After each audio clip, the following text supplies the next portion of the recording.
Hey, boys. Hi. Welcome into the Boyz Lounge. 3.0. 3.0. Basement 2.0. We are here and ready to present to you another fine rendition of the Wine Boys podcast. Yes. We have a lovely show this evening. Yep. We have many accoutrements. We have a great wine this evening. We do. But before we get into the reason you're all here, which is to hear us speak about wine and other things we find on the internet. About wine and boys. About wine and boys and other big boys and their long johns. Yeah. We would please to have you go to our merch page. It's teespring.com/stores/the Wine Boys. Great t-shirt selections up there. We have long sleeve shirts for you chilly boys out there. Another snowstorm coming to the Northeast, so you better get yourself bundled up and cuddly with some of your boys' merch. Oh, yes. Yes, let us hold you. Let us want yes, you. Need nice, warm boy. Yeah. Absolutely. And also, if you'd like to submit some beats to our illustrious podcast, it's wineboyspod@gmail.com. So yes, it's just sir. wineboyspod@gmail.com. We're at wineboyspod on Instagram and Twitter.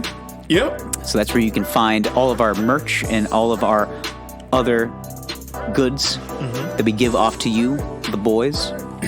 And I'm at the Zach Edward on Instagram and Twitter, so you can just search Zach Edward in both of your search bars there.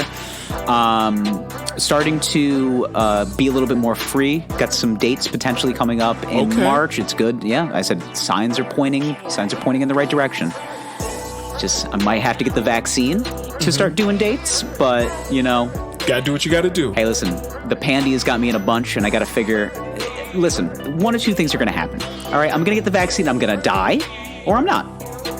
Yeah, I mean, you're more likely to die COVID, to be honest with you. I know, so I guess I'll take my chances. Yeah. So, can't wait to, we'll do vaccine updates. Don't worry, I'll take my my vaccine card and post a picture online for you. Yeah. Oh, my God, I hate that. We can talk about it further if we you'd can like. talk about that. Yeah. Okay. Boys, you can find me on the internets at Lord Gerald on the Twitters and the Instagrams. We got a great show for you tonight. We have a lovely wine and a stolen wine opener. Whoa. It's not a crime unless you talk about it. I mean, you know. So anyway, boys, let's get into the show. Titties.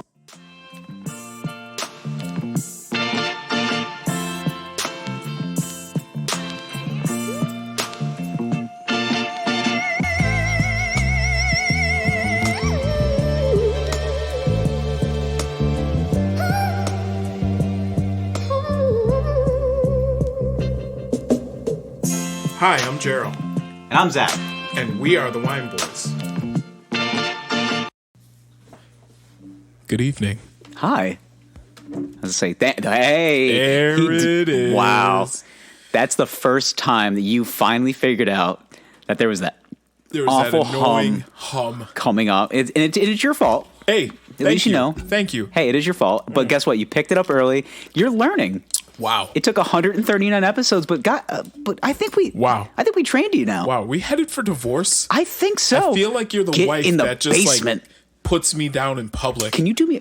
I don't understand why you don't greet me when I walk into a room like I ask. Wow. Yeah, why don't you go? You know what? Wow. I'll put some food in your dish. Can you breathe louder? Like Jesus.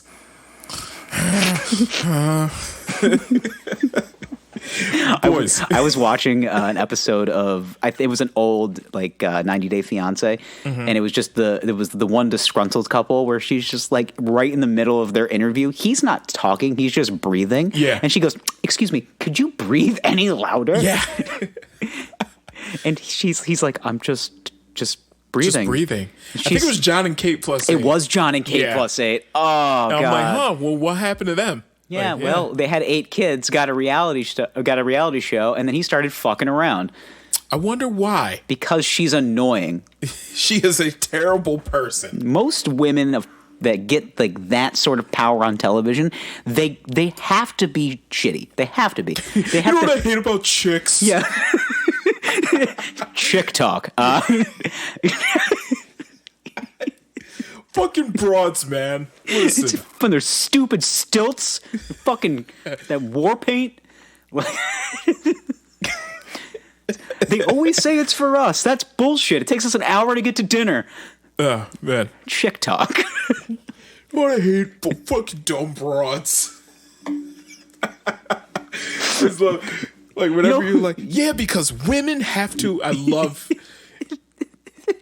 fucking love YouTubers though that always talk about like a man's value and what he brings to a relationship, and a man's value is money, what he brings financially, and a woman's value is her looks, because nothing in life ever happens that you have to go through where money or attractiveness that's that red will not, that's the red pill mentality, because nothing in life is ever going to happen where you need a deeper connection than money and looks to be able to get through it. Nothing crazy, right? Crazy. Yeah. It's amazing that like I have to look across the table at my fiance and then soon to be wife, and I have to cut through my steak and just be like, she can't pay this mortgage. Like it's is that. And the thing is though, is that this is going to be crazy. You know, spoiler alert for the boys here. This is going to be crazy for you to find out, but like we split the bills in our house. What? I know. What? I pay some and she pays some, like fucking adults. Yeah, I know. It's crazy. We don't. You're not a high value man. I know. I make enough money, but we just. You're not a high value man. We just care about each other. Ashamed of yourself. Thank you. We just care about each other. You want to be a high value man? You want to be a high earner? Huh? I am a high earner. I do fine. Yeah. We use Charmin. Yeah. Oh, by the way, this segment of the show is brought to you by. It's a respect thing. You know, you bring the woman into I brought the woman into the relationship. Let's be honest here. She wasn't like banging at my door, just being like, "Take me in." I had to trick her, and I did, and now she's going to be my wife. So, joke's on you. But anywho, we did really get off on the wrong foot, huh? Chicks, huh? Do you know how you stop any complaint in your relationship? Yeah, you just bang her. That's it. You just have sex with her. I love that, like, at least 80% of the internet that is just derived towards men 25 and older is just that mentality. I love it. And I love that every Instagram person I follow has that same mentality. Just like the douchey guy. Just like all he does, like all the person does is just party. Mm-hmm. They party and then they like wake up the next morning hungover. And then they just live stream it. Yeah, or the people that claim like for their career they're an entrepreneur. Yeah, but all they do is go to Miami on weekends. Yeah, like I'm an entrepreneur. Well, like what? Like what do you do? Well, doing what? Like what's your entrepreneurial pursuit? Everybody's a model. Yeah, I'm just a serial entrepreneur. I once posted a photo of myself in a bathing suit over the summer, and I'm an Instagram model now. I'm a production manager. You know, I'm a writer, producer, choreographer, Instagram influencer. Yep. Brand ambassador. Personal trainer. I'm a Del Taco part-time employee. Dating coach. Let's see what else. Bartender. Videographer. I love these guys. Soon to be multimillionaire marketing brand ambassadoring agency. Dancer. I own a product line that's endorsed by Instagram. I sing. I have many talents. Yep. One of them includes making fart noises with not only my armpits, but with my ass cheeks. Mm-hmm. It's amazing. Choreographer. I already said choreographer. Oh, you did? Yeah. Okay. I got that. Oh. I'm a candy man, bitch. I'm a part-time stripper, and I do hair. I'm a part-time scripple. All right. What is a part-time stripper? Like, is that just like a nice way of saying, like, I got to pay my medical bills? Well, I feel like okay. I feel like stripping isn't necessarily a full-time. Like, you're not putting in 40 hours a week stripping. And let's be honest, as in New York State, there ain't no stripping going on. There's just taking some clothes off. Yeah, I feel like the strip clubs are kind of closed. Well, they are closed. It's COVID. Yeah. But even before they were closed, like, you couldn't even get a titty tass off. Like, they're just like, can't see those. Like, what are we doing here? From what I understand, the rule is if you are gonna serve alcohol, then you can't get out. You can't really show anything. I know, but like, go to Canada. If you don't serve alcohol, I mean, do you want to drive to? Yeah, all the time? Of course. Anyway, yeah, but it's a stupid question. From what I understand, though, New York State strip club law is full nude, but you can be full nude if you don't serve alcohol. Okay, what's the fun in that? Right. You know, it's a strip club. Right. I'm not going to a fucking like strip dance. Right. Like, right. Oh, only Poland Spring. Really? No, that's cool. No $12 Budweisers here. All right. Yeah. But fortunately, boys, we're not full nude because we serve alcohol. Boys, we got wine tonight. We're not full nude yet. Pandy's been kind of tough on us, so had to go. I mean, I'll be honest though. A strip club could be like a COVID hotspot. Like, imagine you're getting like a private dance. Oh, that could be a COVID hotspot. That could be a COVID. Dude, a fucking restaurant. Like a stripper with COVID on like a busy night. I mean, she just got to get they got to get rapid tests. Well, imagine being like a truck stop stripper, right? I don't want to imagine that, but okay. So I'm a truck stop stripper, okay? I can see this is what I do. Yep. You know, I got the cigarette burns to like prove it. Been doing this for years. Why are you still here? I've got no place else to go. I got cigarette burns on my face. I have a knee brace, like just one. Just a bat. I'm 42 years old now, way past my prime. Yeah, kind of look like Virginia Madsen in 8 Mile. Like a little bit, like B Rabbit's mom. Yeah. You know what I'm talking about? Yeah. She was fucking one of his high school friends. Yeah. Like. That's exactly what I think of when I think truck stop stripper. That's exactly what she looks like. Yeah, pretty much. Is it Virginia Madsen? Is that who it is? I don't know. No, it's Kate Beckinsale. Was it? Who the fuck is it? Virginia Madsen was she was in the number 20. She was the number 23 lady who kept, telling Jim Carrey to stop being so angry at the number 23. Who was it? It's going to bother me. 8 Mile. Who's the mom? It is Kim Basinger. Okay. Yes. Kim Basinger. Or is it Kim Basinger? Yes. Basinger, whatever. Basinger. Yeah. So she's 67 now? Let me see a picture. Yeah. Let me see a picture. Yeah. Get the dills, though. Okay. Boys. So tonight we are drinking a wine. This actually came from our trip to the Finger Lakes. This is Weiss Vineyards. This is a 2017 vineyard. It is a 100% Cabernet Sauvignon. You have to say it with more Deutsch. The Weiss. Oh, Weiss Vineyards is a 2017 Cabernet Sauvignon. That is not German. What? That's very, broken. Weiss Vineyards. It's Weiss Vineyards. Well, I'm not going to, give myself a brain aneurysm saying it. in Deutschland. So anyway, let's see. The back of the bottle reads, you want to look this one up? Oh, yeah, sure.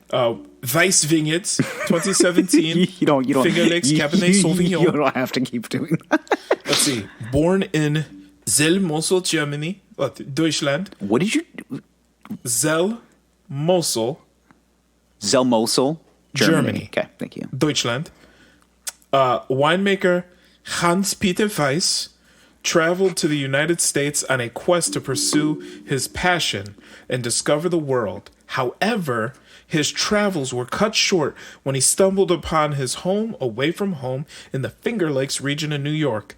Finding the minerality of the soil and climate similar to that of his home, he was able to pursue his passion of handcrafting traditional German-style wines for all to enjoy. Zumhol. That's what it says. What did you just call me? Zumhol. That's what it says. I don't know if I said that right. Yeah. So this actually comes from the Finger Lakes region. Yeah. I actually got to take a picture of the bottle real quick, but this is... we actually did sample this when we were there. I was going to say, cute little winery there. Yeah, adorable. Literally in a schoolhouse. And the wine was gooder than a motherfucker. It was really good. Yeah, I'm gonna pause real quick though so I can take a picture. Okay. We're back. Okay. You ready to read the? I'm gonna bust this hoe open. Okay. I got the aerator. Yeah, I'm gonna take a vid. Yeah. Yeah. Yeah. Shit. Yeah. Shit. Okay. So yes, we did have this when we had our little siesta for the new year. Mm-hmm. I became an engaged man. Then we went and tried some wine the next day, and this was our first stop. It was actually very close to where we stayed. And like I said, cute as shit little vineyard, really. Yeah. They were rebuilding their tasting room, so they had this old like schoolhouse that was the like their tasting room area for the time being. Yeah. And it was cute as shit. Oh yeah, it was good. It was cute as fuck. I actually gotta see if we can find them on the ground. We'll tag them in this. I think they're in the room. It better be. What are you gonna do? Make them no, I'm joking. I won't do that. I'm gonna call them and ask them if they need services. Y'all need services? Can I tell you that like I get Google people calling me all the time just because we like have an existence online. Like I had a guy who his name was Jeff. He did not sound like a Jeff, and you know who I'm talking about. Oh, and okay. he was like, no, go on. Oh, okay. So he was like, "Hi, I'm Jeff," and I said, "Hi, Jeff. Can I help you?" He goes, "I'm with Google Ad Lead Services." I go, "Okay." He goes, "I noticed that you have a listing online." I go, "Yeah." He goes, "Can I help you with that?" I go, "No." And then he proceeds to continue to talk and tell me about all the services. Good for him. I said no. And he was just like, it was like he wasn't even there. Yeah, he's a great guy. I found their Insta. All right. So we can tag them in Congratulations. Welcome to Instagram. Welcome. Okay. Let's get it. Let's open this hoe up. Now, funny little story about the wine. The wine opener that I'm using right now. Okay. Is it a funny story or is it a tragic I got a funny story? little story. So I got a funny. This story. wine opener comes from Weiss Vineyards. It was sitting next to the cash register as we were checking out. As I was buying this bottle of wine, I thought it was free, so I just picked it up, put it in my pocket, wasn't thinking about it, and then you just left. And then we walked out. And then I was like, yeah, I got a wine opener. You guys didn't take one? And then everybody else that was with us was like, you have to pay for those. And I was like, So Weiss Vineyards, if you're listening, I will gladly Venmo you the $5 or whatever it is for this wine opener. I'm sorry. Honestly, as like a sidebar description, when we post this on social media, you should just say that. Honestly, like take a picture of this. side note. Yeah, like side note. We have something of yours. We have something that belongs to you. I'm going to put this in portrait mode. I will gladly pay you. Yeah. I will Venmo you the $5 or whatever it is for this wine bottle opener. Yeah. We will gladly return this to you. Yeah. For the record, it's a good wine opener. Yeah. I mean, the corkscrew actually goes in sturdy, a lot easier than our other one that we have. It's over here somewhere. Anyway. Hey. It's a good wine opener. I know. For a free wine opener, it's pretty good. It's pretty good, man. The best things in life are free. Isn't that what they say? Yeah. Right? What did you just do? Broke it. Did you just blow? Anyway. You totally blew it. You blew a tire. You're blowing it, Charles. You're blowing it. Look at that. You having a hard time there, Bucko? No, I got it. You sure? Look at that. You were just singing the praises of how great this wine opener was, and now it's coming so easy. Is it coming though? Really? Is it coming though? Like, it seems like you're having a bit of a hard time. Oh, there it is. The thing is, I try to do it in such a way that I get a good pop for the mic. So it's for audible sound. We do this for you boys. We do it for the boys. It's not for us. Smell that. We drink because we're sad. Wow, this is very nice. As I recall, this was really tasty. This is a very good red. Yeah, this is your run of the. Well, I wouldn't say we call it a run of the mill, but it's a very good. I honestly one of the softer Cabernet Sauvignons that I've had in quite a little while. All right, let's dump it in our mouth, pussies. Okay, that's awfully aggressive. Go. Oh, when in doubt, label out. There we go. Yes, delightful. All right. So this is Weiss Vineyards. This is a 2017 Cabernet Sauvignon from the Finger Lakes region of. Make sure you tag them. Oh, of course. Post that. I will. Okay. I will. So this is from the Finger Lakes region of the United States of America and New York. This is a 88-point wine. Okay. I'm sorry, 89-point wine. Oh. I read that wrong. Sorry about that. The 2018 is a 88-point wine. This is going to give you notes of oak and butter with smoky, leathery tannins, and you're going to get notes of cherry and dark red fruit. Okay. Okay, let's get a little. Cheers. That is very leathery. It's like opening a good book. You know, something's been sitting on the shelf for a while. Yeah. You know, that has a lot of esteem and, you know, very racially ambiguous words. I can't talk today.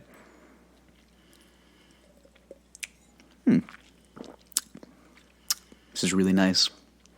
Acidic. But it's very light. Smooth. Yeah. Silk, very clean finish. Silky. Yeah, this is really. I recall that this was quite good when we were there, and it's So this is good. Yeah. So it hasn't even been aerated yet, and this is very good. This is good. Knee slapper. Super dry, but in the best way. Yeah, dry, not like in like cold temperature dry, Yeah, but like like very subtle. There's Yes. no stringent aftertaste. No, not at all. Smooth as a baby's ass. Yeah, it gets very, you know, you get nice gripping tannins right on the back there. Yep. This is beautiful. Juicy, like Yeah. dark red, like the description said, dark red fruits, juicy, Tony, man, unctuous. low key becoming one of my favorite wines. I was gonna say we got a couple of bottles at home. We busted one the other day, and it was delightful. This is good. This is really good. So you guys know what you got to do. We'll give you our address at the end of the. Yeah, but no, this is good. This is good. Yes, it is. I even got a little. I got some sediment in mine. All praises due. Yeah, You got a little sediment in yours? looks like it, or it might be cork. It could be a little cork. It could be. Do I just drink it? Yeah, It's fiber, right? Yeah. Fuck it. It's a good wine though. It is. I'm gonna have a headache if we take down this whole bottle, but Fuck it. Okay. You only YOLO once, right? yeah, actually, you only YOLO once. It's true. It's literally what it means. We might finish this one. It's really good. It's almost too smooth. Like that's a problem for me with wine. Is I've got when it comes to wine, if I find one that I really like, I hammer a bottle. Yes. And Like people come back to me after like their first glasses, and I'm on glass 2, and like I'm midway through it already, and they're like, "Do you want to slow down?" And I'm like, "Why? Yeah. It's good." now what's funny is for the uninitiated boys, when we first started this podcast, we finished the bottle like for Routinely. the first probably like 10 to 15 episodes. Yeah, and there was nights where I had to wait to go home because it's like you're drunk, and I'm like, I am. I'm fucking drunk right now. Especially when we did some of like especially when you do some of the wines that are like aged in like liquor barrels. Those are the worst because Like, there's so much they more. have a higher alcohol content. Oh, God, when you they're have something that's and they're aged in like a so bourbon strong. barrel or a tequila barrel, they are so strong. Yeah, this, however, is something it's so easy to drink, and as a red wine, that is like it's a difficult task for me not to enjoy Yes. because it's like I should be responsible, and then I start drinking this, and it's like fuck responsibilities, right? Like, No. So yeah, but for probably the first 10 to 15 episodes. have you ever woken up and started your day by opening a bottle of wine before? No. I've only done it once. Okay. We took a nice trip. We took like a just a getaway to the Canadian side of Niagara Falls. Nothing against the American side, but it sucks. Go to the Canadian side. Go to the Canadian side. It's better. There's way more shit to do. So we stayed in a resort casino. We ate at shameless plug. We ate at a Ruth's Chris Steakhouse. Bangs. Oh God, So expensive but worth it. dude. I don't give a fuck. It was. Look at you. I don't give a fuck. Big money bags over here. Yeah, I've saved for that weekend. Oh Jesus, Shit. you're just spilling a little Just bit. the mic arm's in the way. Yeah. Yeah, money was no object. So Yeah, I I got a steak that can only be described as tartare. A little more? like it was like just barely dead. Like that's the only way I can Still describe mooing. it. And like they brought it to the table, and my fiance was like, "That's raw," and I'm like, "No, it's just good cuts." So they like they don't need to cook them that long. She goes, "No, like you can barely cut it," and I'm like, "Okay." So I sent it back. It came back out like more rare than it did when I put it back. I go, "Did they do anything to this?" She goes, "I don't think so." I go, "I'm gonna fucking eat it." So I did, and it was great. It was essentially like eating the best prime steak I've ever had. It was a fillet. It was big. It was juicy. It was probably not cooked, but it was good. But I did like the OG, red. Holy fuck. What? Like better or like? Yeah. I just popped the aerator. I was just saying, you just came. Yeah. She just sucked your soul out. Do it. Okay. Oh, that is good. That's what red wine. Yeah, is. and you know what? This And you get like those really nice fruity notes now. I get like cherry pie. This is like the first car you own with leather seats. It's nice. And you realize, this is what life should be like. This is why people don't go home to their families. Yeah. I get it. Okay. I get it. I can see why. Like, I get why the guys are like, I got to stay late in the office tonight. It's just like, because this shit. I just want leather seats, baby. Yeah. Like, everybody says they want to work hard, but they don't want to put in the work. Yes. You know what I'm saying? And then you drink something like this and you're like, I get it. And you're just like, I get it. I can understand why overseas trips take this long. I get it. And it's kind of like when you talk to someone that's poor and they talk about like, man, I just don't see the value in spending $100 for a pair of shoes until you've owned $100 pair of shoes. You ever owned a pair of like vintage Air Jordans? Because I have. Hey. And I paid a lot of money for them. And guess what? Hey. I don't fucking wear them that much because they're expensive shoes. You don't wear retro Air Jordans like on the street all the time. You know what you do is you wear them once, you clean the fuck out of them, and you put them back in the box where they will sit for the rest of their days. That's what, you just do it. I actually almost bought a pair of retro Jordans last night. It was in my cart, and I talked myself out of it. $275. You know what? You only YOLO once. Now, here's the thing. Yeah. They were the Carolina Retro 8s. Okay. You know what I'm talking about, right? So I think I do. I gotta look at them. They're gray. So they have the Were gray. you looking on StockX? Yes. Or? Okay. They were the gray swoosh. And they had it was not the original, but it was the first year they did the Air Jordan basketball emblem on the side. And I'm not even a big Air Jordan guy. Frankly, my feet aren't like I wear. Okay, I'm 5'7" on a good day, but my shoe size is like 10 and a half. I can rock a 10 and a half in like an Adidas. But like I'm a 10 in a Nike. But like Jordan shoes are like bulky and big. Yeah. So like a 10 for me, like it's a big shoe. It looks weird, but it fits me. And I don't know how to describe it. It's like a wide fit shoe, but it's unintentional. So like I don't normally buy Jordans. I'm a big Air Max snob. Like I love the 90s. The 90s are like my favorite shoe because it's like the air compression designs and the color schemes. Like were they these? No, they're the Carolina blue versions of those. Okay. Yes, but those are dope shoes, right? Like you would buy those for $275. Probably. If not, you had a subconscious conversation with yourself. I'm looking Carolina blue. But regardless, so I had my subconscious kicked in. It was like you don't need them, not yet. And I'm like, you're right, self. So I bought a $100 pair of shoes instead. So whatever. I'm gonna wear them. So I'm looking for them. I see ice blue. Maybe I'll look later. Look later. It's gonna take a while. I took a deep dive last night and I found them. I was like, oh, I like these. So I have been. So I was a big sneakerhead like in high school, and then like a little bit in college. I owned a pair of light up shoes in college. Do you remember those light up shoes? I had the green ones. I do remember those, yeah. I found, they were they were a Canadian shoe company, and I couldn't find them in my size. And funny enough, one of my brother's friends just happened to have a pair. They were one size too small on me, so I like bartered him down like $50 off of the tag price, and I bought them. And I walked into a party one night, and my fucking shoes lit up. And needless to say, I had a lot of conversations that night. So did you get your wiener sucked that night? No, not because of the shoes, but not because of the shoes. No, it was the drugs. But it was at 19 years old in college. I mean, it's pretty simple. The easiest way to get your dick sucked is to just stay awake. Basically, somebody will straggle their way inside of your bedroom. It just is what it is. Yeah. Listen, there were some swamp creatures, and it wasn't my fault. Okay, I just woke up and I was like, ugh.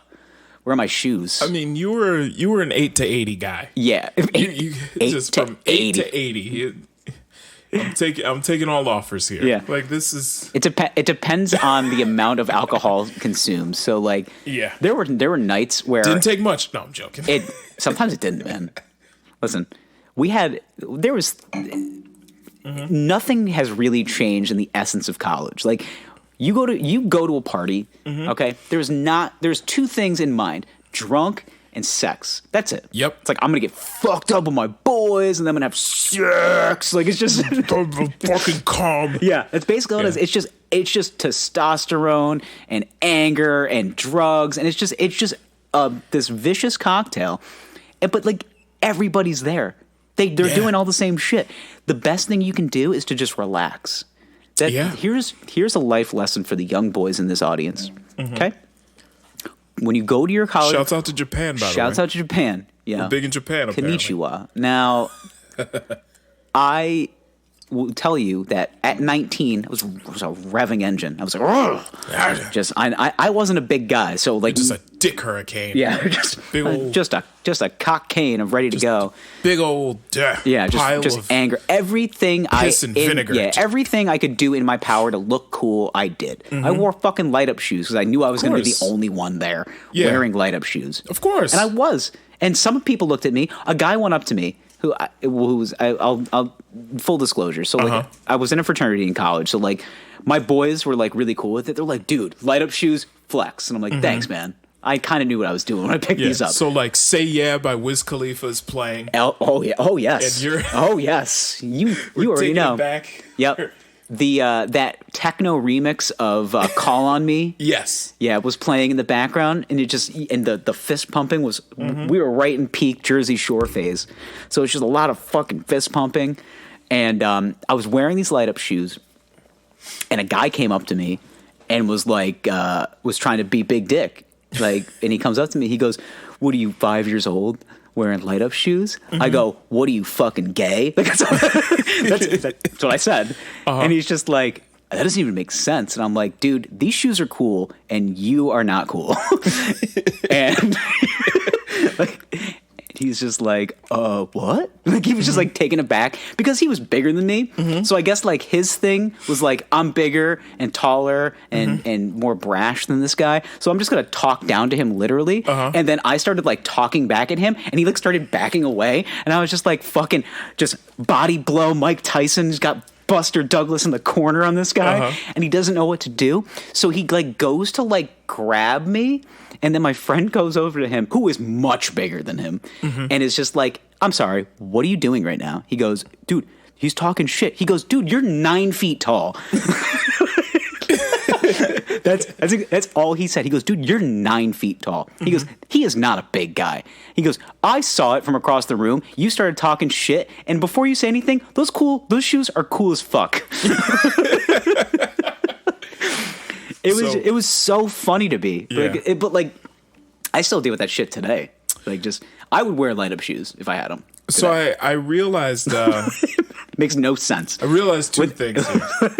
One, a lot of your college stories involve you shitting on a person that's larger than you. They always picked on me. It wasn't my fault. And then one of your fraternity brothers came in and was like, "Hey, fuck you. I'm going to throw you down some stairs." Dude, all the time. I don't know what it was. So here's the thing. Because like at that point in time, like everybody knew. So I was like plexiglass. Okay. Like, they're like, "Don't touch him. That is our child." Like I was always protected. I didn't even need the help most of the time. But like I was angelic to them. Okay. Like I was fine china. I don't know why. I've always been sick. I've been like the sick kid my entire life. That's been like my thing. Yeah. Like I like always in college, in high school. Of course. They're like, he's the fucking sick kid. I was like, can you stop with that shit? Like I'm a person. I got feelings. Sick kid, sick Dude, kid.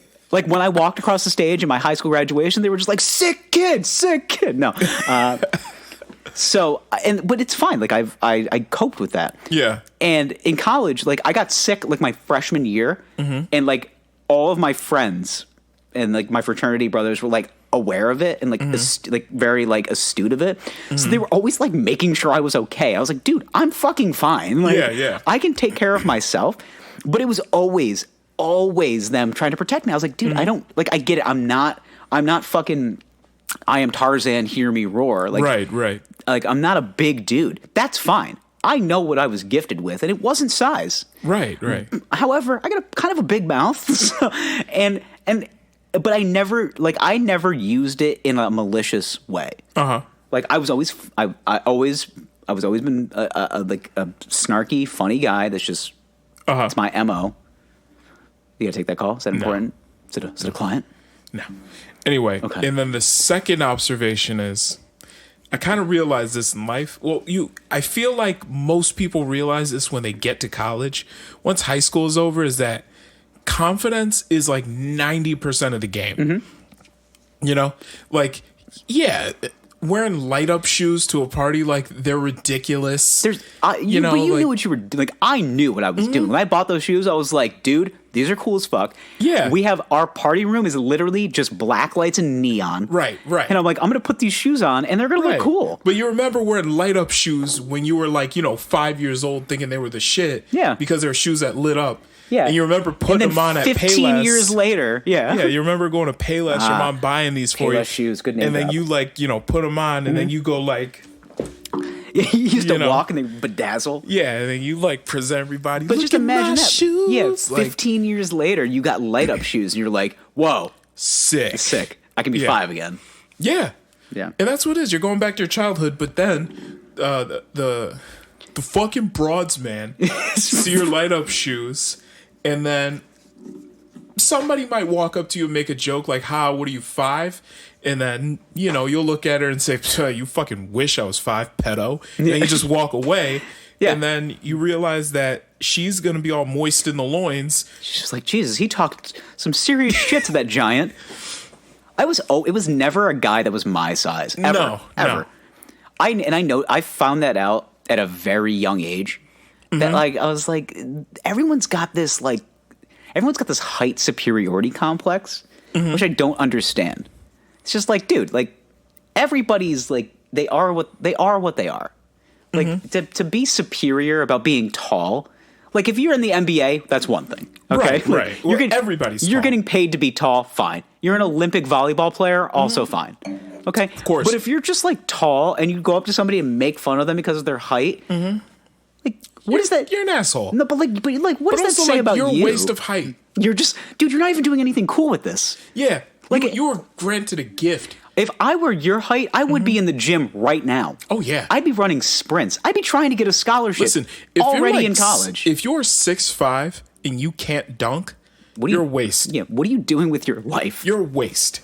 And I'm not talking 6'5" and over 40. No, I'm talking 6'5" at 25. Yeah, boys, if there's a 6'5", 25-year-old boy listening to this right now, if you can't dunk a basketball, I suggest you learn. And I suggest you try. I got bad knees, you're 6'5". Yeah. Okay? Grow up. At least get it on 9.5 feet. Get by 10 by the summer. And then send in a video at WineBoysPod. Right. I'm just imagining a really tall kid playing Fortnite right now. And he's just like, I can't dunk a basketball. And then he'll be start making up excuses. Well, I'm overweight and blah, blah. It's just like, no. Don't be a bitch. If you're 6'5" and you can't dunk a basketball, grow up. I mean, you're tall. Grow up. That's all I can say. Grow up. Yeah. I can barely make a jump shot. You need to be able to dunk a basketball. You need to be able to dunk. I'm not saying you need to be able to slam it down like you're fucking, Zach LaVine or whoever. Yeah. He's not even that tall. How tall is he? 6'2". 6'2"? Yeah, I mean it's taller than me. Yeah, Taller than both of us. Well, Maybe he is. Maybe he is taller. I thought he was like 6'5". I thought he was. I don't know. He's just got this like. He's got this like gangliness about him. So he's got these. All basketball players are anomalies because they can be short but have like these ridiculously long arms. Yeah, they just look like yeah, like Kevin Durant, look like octopuses, octopi. Or even then, I'm not saying you need to be able to just like cock it back and just slam it down like you're fucking hammer it home. LeBron James, but Zach LaVine is listed. He's 6'6". 6'6". Really? Okay. He doesn't seem that tall. No, he does. He does. Maybe. Yeah. Okay. He does. You know what it is? He's 6 foot. He's 6'6", and he's listed at 198. No, he's bigger than 198. Yeah, that's what it says. I think. Hold on. This one says 200 pounds. So, like, the program says 200. His Wikipedia page says 198. So, what is that?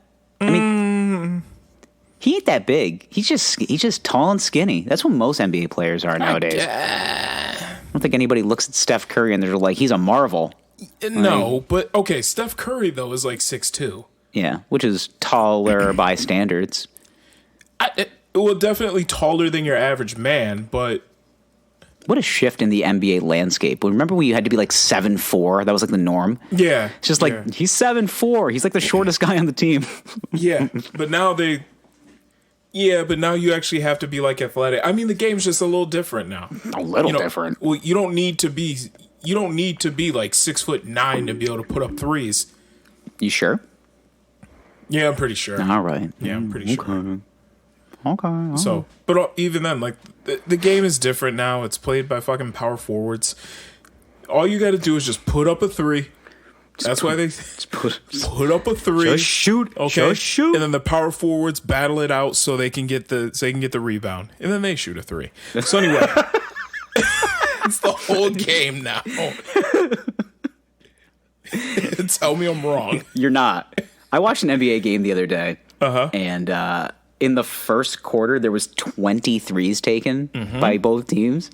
And I'm like, what are we doing here? Like, are we gonna do? Everybody's gonna shoot 3-pointers. Yeah, it's just like, can you guys do anything else? It's like we can barely rebound. It's like, really? That's so it? I just did a smooth Googling.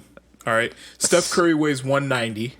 Wait, he weighs more than Zach LaVine? No, Zach LaVine weighs Steph more. Curry is like 6'2", 6'3". Okay, and apparently he weighs 190.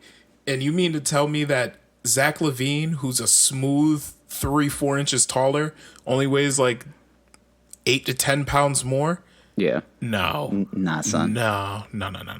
I believe Steph Curry weighs 190. I believe that. Zach LaVine, though, at like 198, 200? Nah. I'm going to give him like 210. All right. I think he weighs more than that. But I could be way off. I've never met these men. I could be way off. If I did meet him, I'd be like, yo, you should go to the rim more. Yeah. Are you aware of your height differential compared to other people in this league? Like, you should be dunking on people and then blatantly making fun of them. Yeah. It's just like, oh, you can't do this? Yeah. Like, everybody can shoot. Be better. Yeah. Try harder. So, speaking of tall men, are we hopping right into it? I think we're gonna hop into it. Okay. I was looking forward to the to the Gorilla Glue lady, but you want to do that first? Let's do the Gorilla Glue lady. Okay, because this might be a little too much. What do you mean? For tall men. Okay, so Gorilla Glue lady. So apparently, there's a woman that decided a woman that decided that she was going to do something really stupid. All right, and I'll just read the article. A Louisiana woman who's gone viral as the Gorilla Glue girl is considering a lawsuit after spraying her hair with ultra-strong adhesive. So there was a... You ever used Gorilla Glue for anything? Yes. Has that shit broke yet? No. Yeah. No. TMZ reports Tessica Brown... Tesla? Tessica. Like Jessica, but with a T. Testicles. Has hired an attorney and is discussing possible litigation against Gorilla Glue. She reportedly spent 22 hours in the emergency at an emergency room at a hospital after she used the company's heavy-duty spray adhesive when she ran out of the hairspray she usually uses. Got to be glued. I figured if I used Gorilla Glue, by the time I got home, I could have just washed it out. She told a Toronto radio show, but when I tried to wash it out, it didn't move. Brown says her hair has been rock solid for a month now, despite efforts to remove the glue with rubbing alcohol. TMZ reports her ER trip also failed to help as healthcare workers tried acetone. Oh my God, that's like legit. Burned. Yeah, that's a legit alcohol. Yeah. Oh no, that's a fucking chemical. She has chemical burns. She has chemical burns, and it burned her scalp. Yeah, only briefly softening what the asshole glue. Decided that was the idea. Like Jim's got an idea. Let's just dump burning fluid on her head. Let's see. It only briefly softened the glue before it hardened again. Reports Brown plans to continue trying to remove the glue with saline solution and nail polish remover at home. Brown documented her struggles on TikTok, and videos have since been shared on other social media sites like Twitter, Facebook, and Instagram. Gorilla Glue, based in Ohio, said it is aware of her unique situation and cautioned that its spray adhesive is considered permanent and designed for use on craft, home, auto, or office projects to mount things such as paper, cardboard, wood, laminate, and fabric. The warning label also says do not swallow, do not get in eyes, on skin, or on clothing. We are very sorry to hear about the unfortunate incident that Miss Brown experienced using our spray adhesive on her hair, a statement said Monday. We are glad to see in her recent video that Miss Brown has received medical treatment from her local medical facility and wish her the best. TMZ reports Brown is arguing that the product's warning label does not mention hair and thought the superglue was safe because it said multi-purpose. Gorilla Glue, meanwhile, said its product is not indicated for use in or on hair as it is considered permanent. And then they tweeted, Okay. Okay, Brown raised more than $13,000 on GoFundMe to help her cover her medical bills. I'm glad people are actually supporting her through this. Chance the Rapper tweeted, he's fucking retarded. Okay. Listen, let me read this first. I'll talk about Chance the Rapper. When I watched the video the second time, it was hard to laugh because I could tell Shorty genuinely didn't know she had put one of the world's most powerful adhesive in her shit. I hope she recovers well. Oh my God. And then here's a picture of her in the fucking hospital with glue in her hair. I love the fact that he's still... He always still tries to like connect with the audience. Always listen.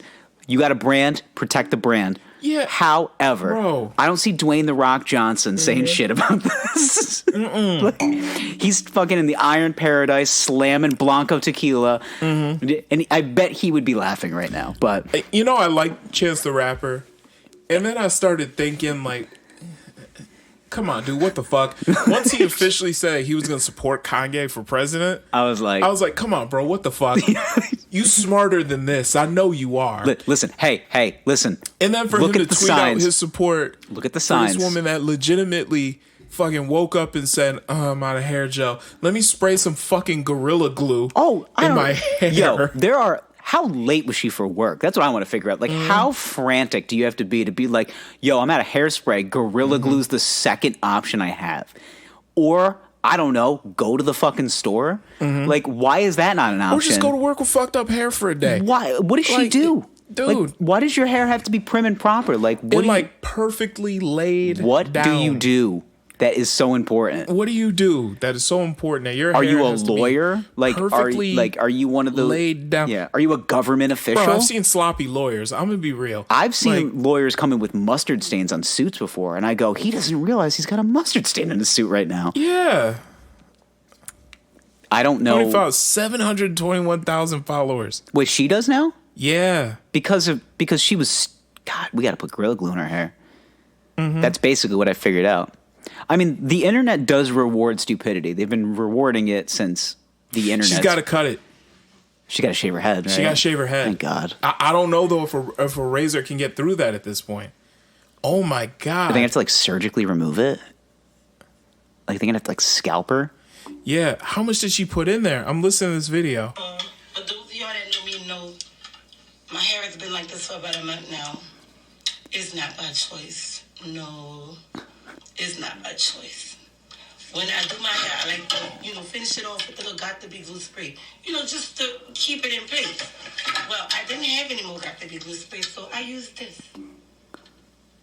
Gorilla Glue spray. Bad idea. Yo, look. My hair. Okay. It don't move. It's a fucking helmet. It's a helmet. It don't move. Yo, imagine if the NFL like gets this footage and they're just like, yo, we can stop CTE right now just by Gorilla Gluing people's heads. My hair. So I'm gonna tell y'all like this. If you ever Okay, I can't. Listen. Use Gorilla Glue. Unless you want your hair to be like that. Okay, like, oh my God. I'm sorry, but like, I thought that was like common knowledge to like not do that. Is that not common knowledge? I would think. I mean, I understand that there's a lot of people in this world, and like a lot of them don't need to be here anymore. But like, that is nuts. Oh my God. I can't. It's her description made me upset. Because, like, how is that a knee-jerk reaction to just be like, Gorilla Glue? That's a good idea. Gorilla Glue. I'm going to put Gorilla Glue in my hair. Yeah. This, the shit that they talk about on TV that's made for, like, train sets and crafts? Yeah. I'm going to put that shit in my hair. Listen, I'm going to be brutally honest with you, okay? Now, you know that I tend to be, sometimes I build things. Yeah, right? You do build things. Yeah. Okay. You did a nice job with that table I saw. Thanks. Hey, it's a nice table. Okay. Yeah. I've had a problem before with screws like backing out of things that I've put together before. So I said, what can I do to make sure that the screw doesn't back out anymore? I didn't have Gorilla Glue, but I had a competing product. Okay. I put some super glue on the threads of this bolt, put it in there. And it doesn't move, does it? It does not move. Yeah. Why in the figgity fuck would you put that in your hair? I mean, for me, seriously, for me to sit here and give you a logical explanation would be doing disservice to Gorilla Glue, honestly. Yeah, I mean, listen, Gorilla Glue, you make an excellent product. I've used Gorilla Glue, Gorilla Tape. I think I've used every Gorilla product. Great. It's great. I rethink. I do have one. I'm sorry. I do have one little. So I used the clear glue once. And I had the handle on my refrigerator broke, and I went and put the clear glue on it, and it didn't stick. So I had to get the hard stuff, like the next grade up. So the clear glue, little pussy, it is. I'm sorry, Gorilla. Listen, okay. She used the aerosol spray. Now that stuff, I bet that stuff. Like literally, like I was saying before, if the NFL got footage of her hair and they just start knocking, I can just see Roger Goodell in his office, like just twiddling his thumbs, looking back and forth, and he's just like, how can I cut down on all these players quitting our league so we can siphon money from them? And they're like, well, Roger, we saw this woman, and this is going to sound crazy. Hear me out. And he's just like, all right, Bill, go ahead. And he goes, she sprayed Gorilla Glue on her hair. And Roger looks at him dumbfounded, like, what kind of idiot would do that? Well, this idiot would. And she now has a head of hair that is literally as hard as a rock and cannot be tarnished or removed or anything. And it's just like, can we back science and lie to our players about it protecting them against head injuries? I think we can. 2021. Everyone must mandate Gorilla Glue on their heads to play in this league. My question is, though, how do they... I don't know how they get that off, because that glue is designed I feel like they're to be permanent. I think legitimately they're going to have to scalp her. Like... Probably. Like, surgically remove her hair. They're going to need but even then, like, if they're what else can you do? We need a razor. I ain't getting the through. razor's gonna have to cut through the hair. Is that razor made by NASA? Like, right? what- Like, I don't know how they is do Elon that. Musk making a razor that can cut through Gorilla Glue hair? Mm-hmm. What if that's the They would next have invention? to find some sort of way to shave her head. Yo, that's the only thing I can think of. What if they have to laser her hair off? That might be the option. Like, they'd have to laser hair removal, her entire scalp. Why do I feel like to get it off? And maybe this is just my disposition on everything, Mm-hmm. because I'm of the thought process that I don't like. I do dumb shit, but I don't do that dumb of Mm-hmm. shit. That like this person is getting way too much publicity for the dumbest thing. This is the ever. dumbest shit I've ever. Why Like the I've seen fuck some would really you like put- storming the Capitol is pretty dumb, but like gorilla is gluing your dumb. hair is really dumb. Yeah. Like, and she now gets all of this courtship by like famous people, But even that, which is just a clout chase by them. she's thinking about suing Gorilla Glue. And the thing is, though, is that the way society is, she's probably going to get some money because of it. They might settle with She her out got of court. $13,000 from a though- GoFundMe because she goes, scenario. And I don't want to make this a male-female thing. But Okay. these Fucking fucking chicks. It's fucking dumb broad. Listen, Fucking dumb broads. I would love to hear like that side of like that point. Uh-huh. I want to see that point of view from a guy that like just like hammers that point home, but like is so serious the entire time, and he's just like, well, if she wasn't a chick, she wouldn't have done it. These Like it's just fucking dumb broads. Men don't do this shit. yeah, you know what? Hey, there probably is some fucking There's some idiot dumbass out there that decided I ran out of hair gel. I'm gonna use fucking Gorilla Glue. Yeah, yo, spiky hair forever. Like Yeah. literally forever. But what he did though There's a is he just dumbass shaved guy his that's done head. something similar. Yeah. Yeah. So- but honestly, the only way I see, because they said that they were able to use acetone Mm-hmm. and it loosened it up briefly and then it just dried again. They couldn't They actually legitimately get it have out. they have to like acid dump on her head. The only thing I could think of is if the acetone loosened it up, they would have to rub acetone on her head and then shave her head. And she would get some serious chemical burns from that. So, Oh yeah. Oh. Yo. but honestly, I'm gonna be real. If you're dumb enough to do some shit like this, you play stupid games, you win stupid prizes. yeah, for real. If you're dumb enough to do some shit like this, then yeah, you got to live with the consequences, boo. Yeah. I don't know what to tell you. Can't do the time. Do not do the crime. Yeah, so like, just don't Yo, spray Gorilla Glue. I mean, I understand. She bought it at Home Depot. Let's real. be real, Yeah. son. I get like internet society. I totally understand. Look, you know, we're doing a podcast for you know the endless chase of the endless chase of the clout. Yeah, Yes, the irrepressible clout chase. so much clout. So much clout. Swimming in clout. It's a great Wood shirts. It's like a great wall of clout. It's like, The Great Wall of Clout. so, but like you have to draw a line in the sand where like, can we just put this woman in like the court of public opinion, but like not every public opinion be it's the corporation's fault.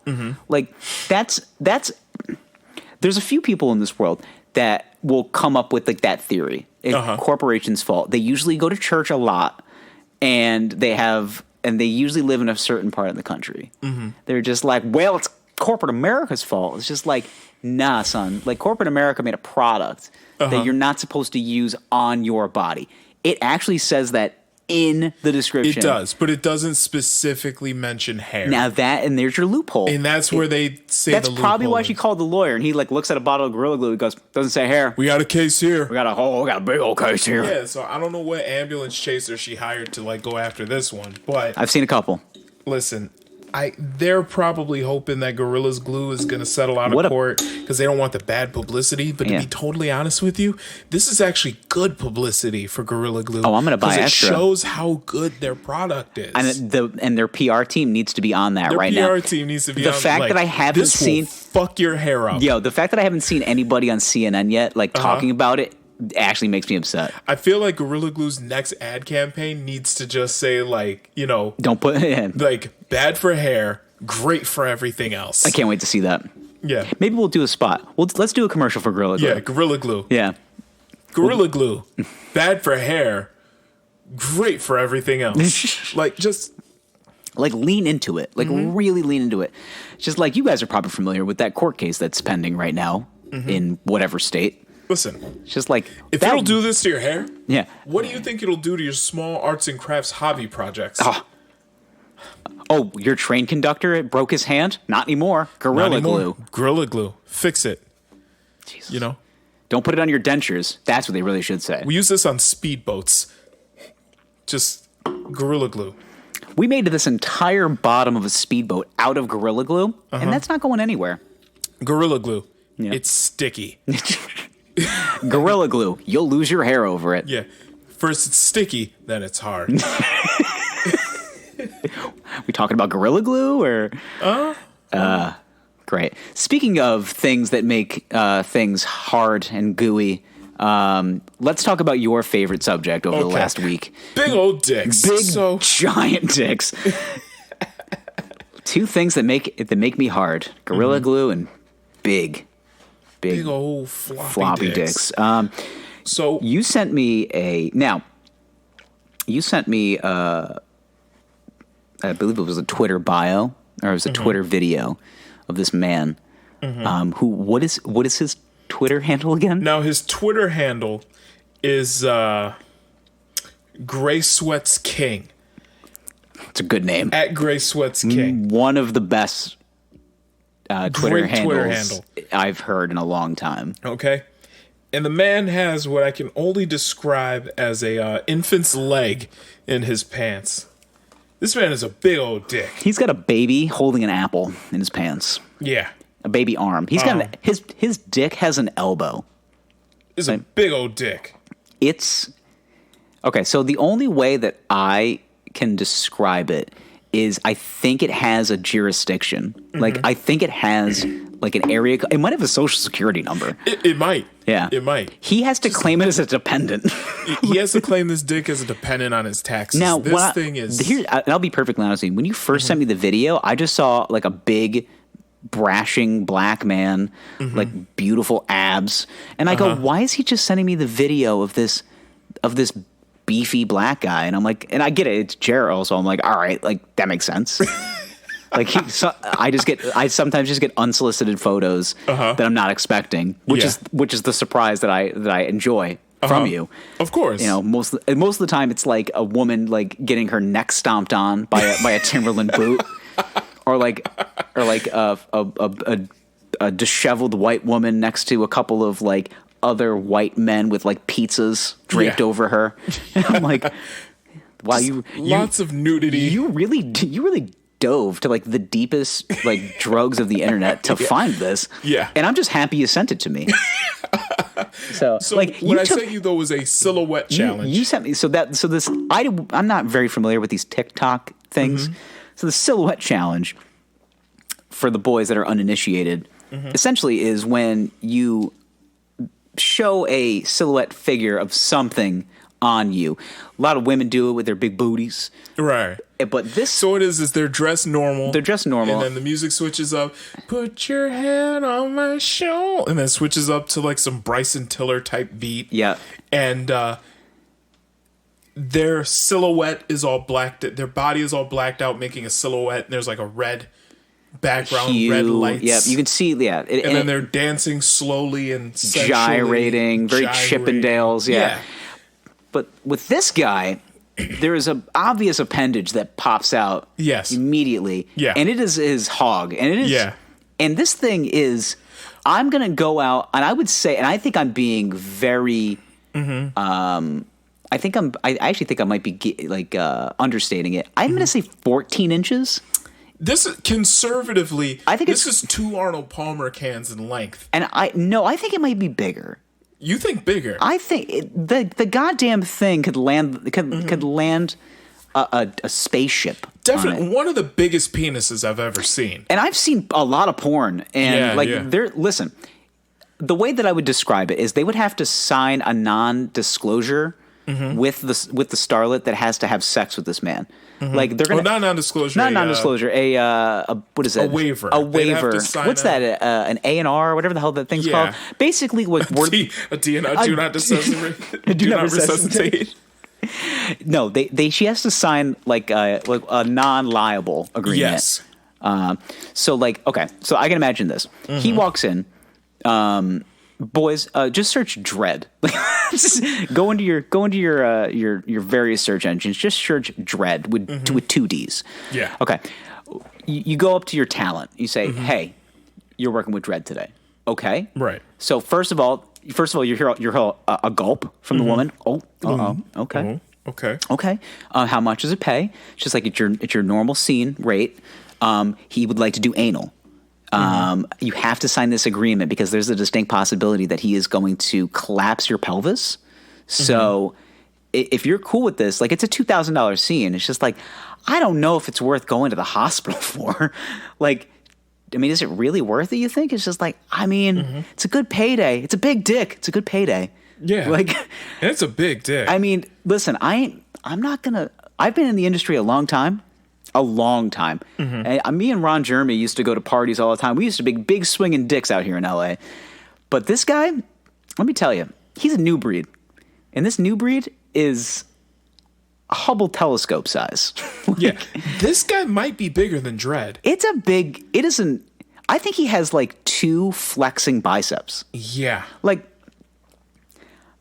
and I can imagine that, you know, people that are listening to this podcast now are just like, all right, that's enough about the dicks. No, you need to find this. Like, yeah. You need to find this. And guys, listen, I'm telling you, Gray Sweats King. At Gray Sweats King. Listen, you do yourself a favor. Culture yourself right now. Just find him. I didn't get your infatuation with it.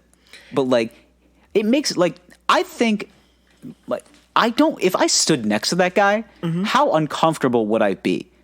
Like, now, also, I can tell by the. Have you? I mean, well, listen. You have experience. Like you got to stand next to Jack Slater once.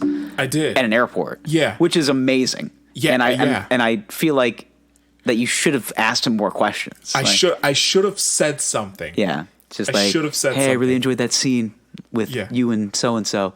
I'm pretty sure. But I couldn't remember his name. I had to like look him up to figure it out. Did you go on his IMDb? Yeah, pretty much. But what I should have just turned around and just said, "Listen, you look super familiar. I'm pretty sure you do porn." And then he probably would have, because now looking back on it, but I wasn't sure it was him. Now looking back on it, I'm pretty sure he would have been really cool about it. Definitely him. And I feel like he would have been. And I feel like I would have turned around and I would have just said, "Listen, I'm gonna be real here right now. I'm pretty sure," but I didn't want to be the guy to just come out and say, like, "I'm pretty sure you look super familiar. I think I've seen you in porn before." But I didn't want to be the guy. You should. But here's the thing: is that you could have articulated it in a way that was giving him credit for his craft. Okay. Like, so you could have looked at him and just been like, "Hey, I'm going to go out on a limb and say that I believe I've seen you in some adult features before." It's all in how you word it and make it sound elegant. And then he'll be like, "Have you seen such?" And then he starts opening his catalog, and you're just like, "Dude, okay, I have a lot." How long is this flight? You look really familiar. I believe you're an actor, and just leave it at that. Leave it at that, and see where the conversation goes. And if he's just like, "Yeah, I do porn," and you're just like, "Cool." And then he's like, "Yeah, I'm an actor." And I was like, and then maybe he would have even said, "You know, I'm just down here shooting some videos. Shooting some scenes. And I said, "I knew it." And I'd be like, "I've seen you." And then maybe you start throwing out terms. It's like any boy-girl scenes. And then he'll be like, "Okay. Now he knows. He's got knowledge. He knows the lingo." Oh, my God. Yeah. Doing some BGGs today? Yeah. Cool. Yeah. Nice. But yeah, Jack Slater was definitely... You were within arm's reach of that Jack penis. Slater, yeah. And I remember I nudged my wife and I was like, "I'm pretty sure that the dude behind us in the security line does porn." And she looked and she was like, "Really? Like, how do you know?" And I was like, "Babe, I know. I watch porn. Listen, you know this, okay?" And she was like, "He is?" You've accidentally stumbled upon my search history. And I was like, "I'm pretty sure, and I want to say something, but I want that awkward feeling of if it's not him, but I'm pretty sure it is." And like, I didn't say anything, and I should have. This is my one regret in life.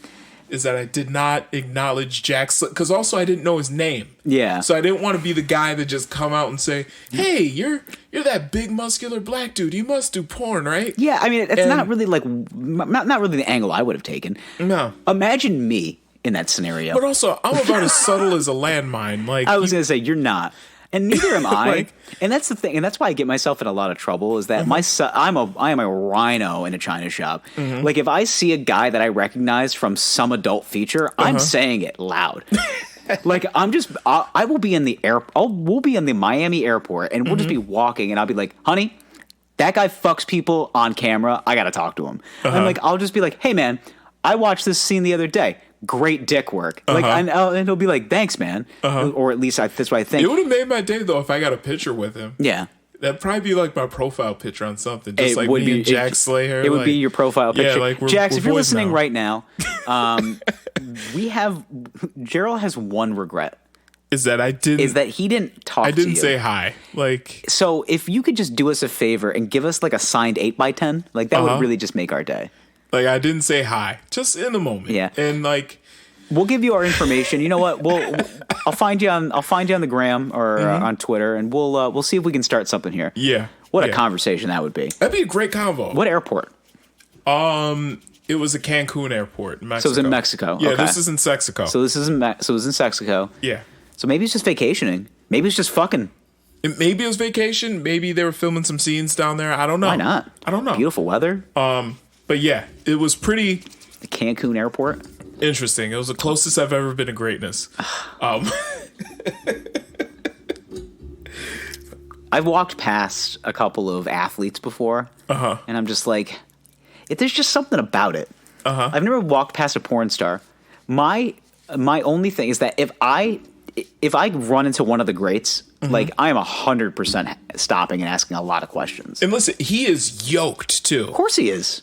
Jack Slayer, he is yoked. The guy does dick work for a living. Yeah, like, you got to look good naked. Yeah, and dude is fucking. I got to be honest, he's though. He's a brick shit house. There is some porn stars that are just not as tall as he seems on camera. They never are, but it's honestly the dick really it's a depth perception thing. Like I'll be honest, Jax is in reality probably like 6'1", 6'2". Like he's not as tall, but you see him on film, and you're like, this dude is huge. Yeah, this dude is this guy's a supple 6'5". Like nah, he's like 6'1". 6'2". He's like, yeah, somewhere in there. Add the dick, he's about 6'3". But you figure most of the women he works with are like 18 and like 5'2". 4'2". Yeah, like, so he's a giant to them. I mean, think about it though. That there's a whole genre of pornography that is just break me porn. Right. And they find the largest black muscular man they can find, and they're like the shortest, skinniest, tiniest, whitest woman. She's 18. She looks like a jar of mayo. Like it's just.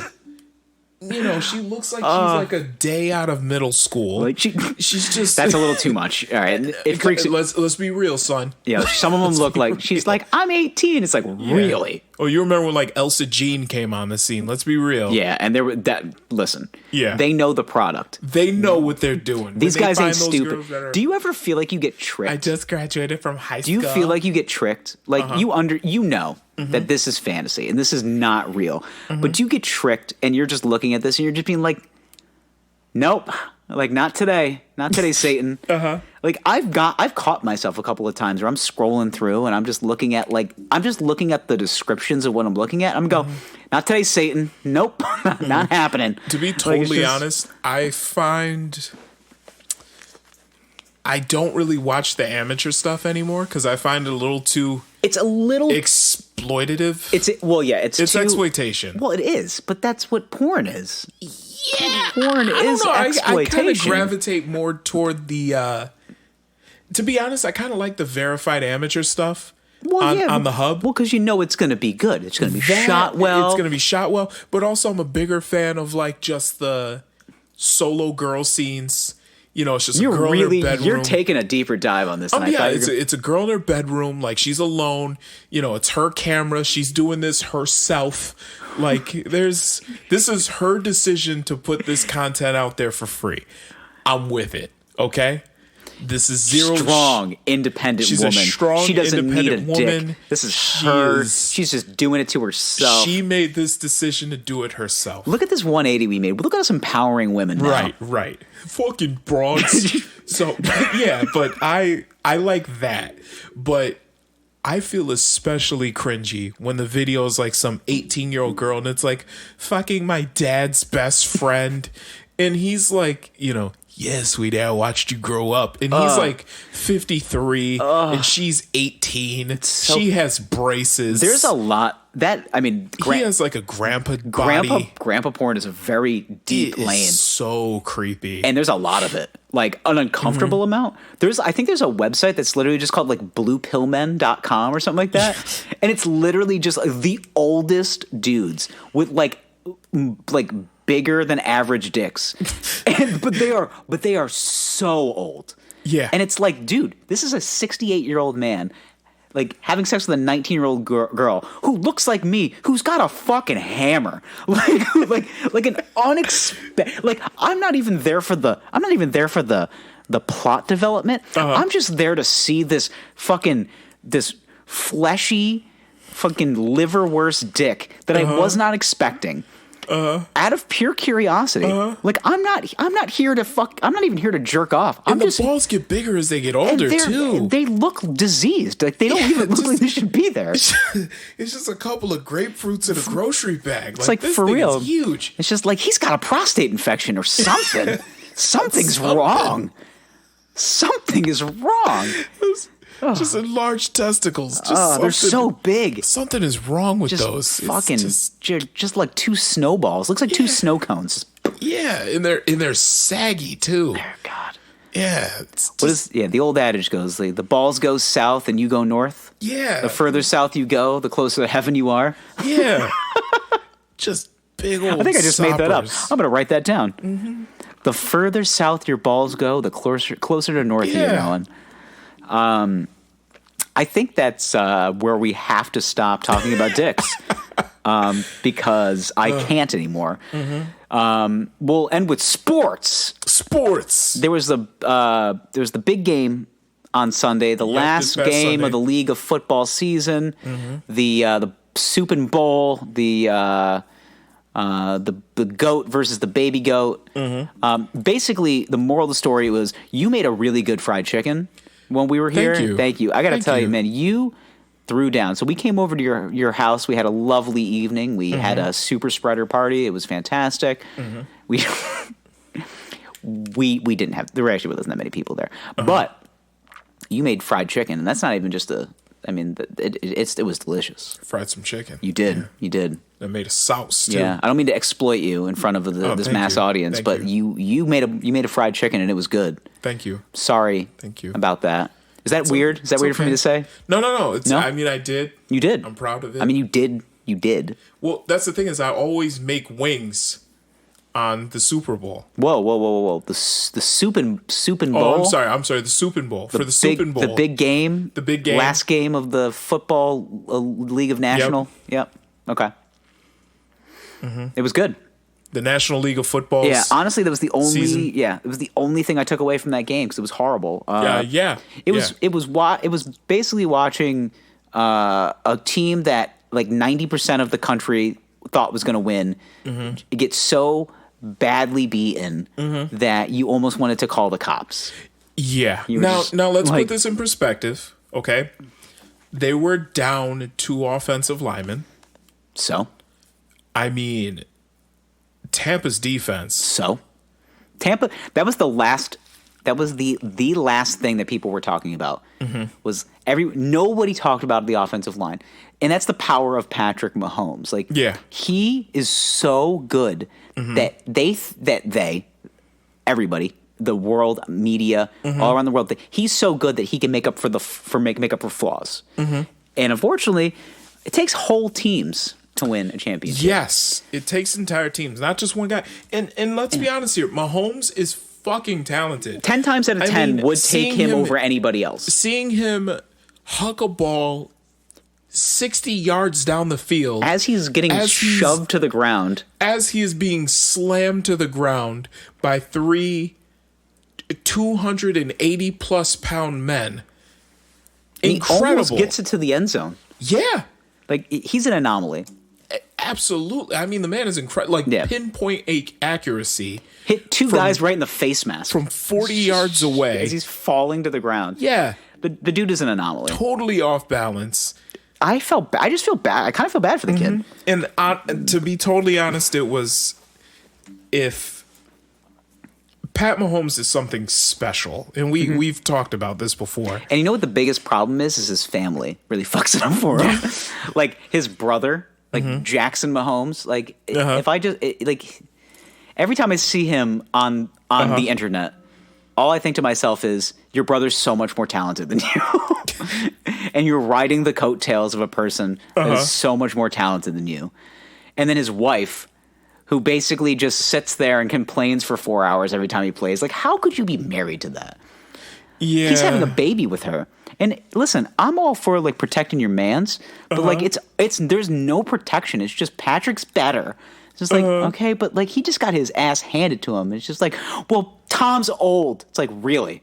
We're taking the Tom Brady is old thing now? Like, Yeah. he's got wrinkly balls. It's like, no, he doesn't.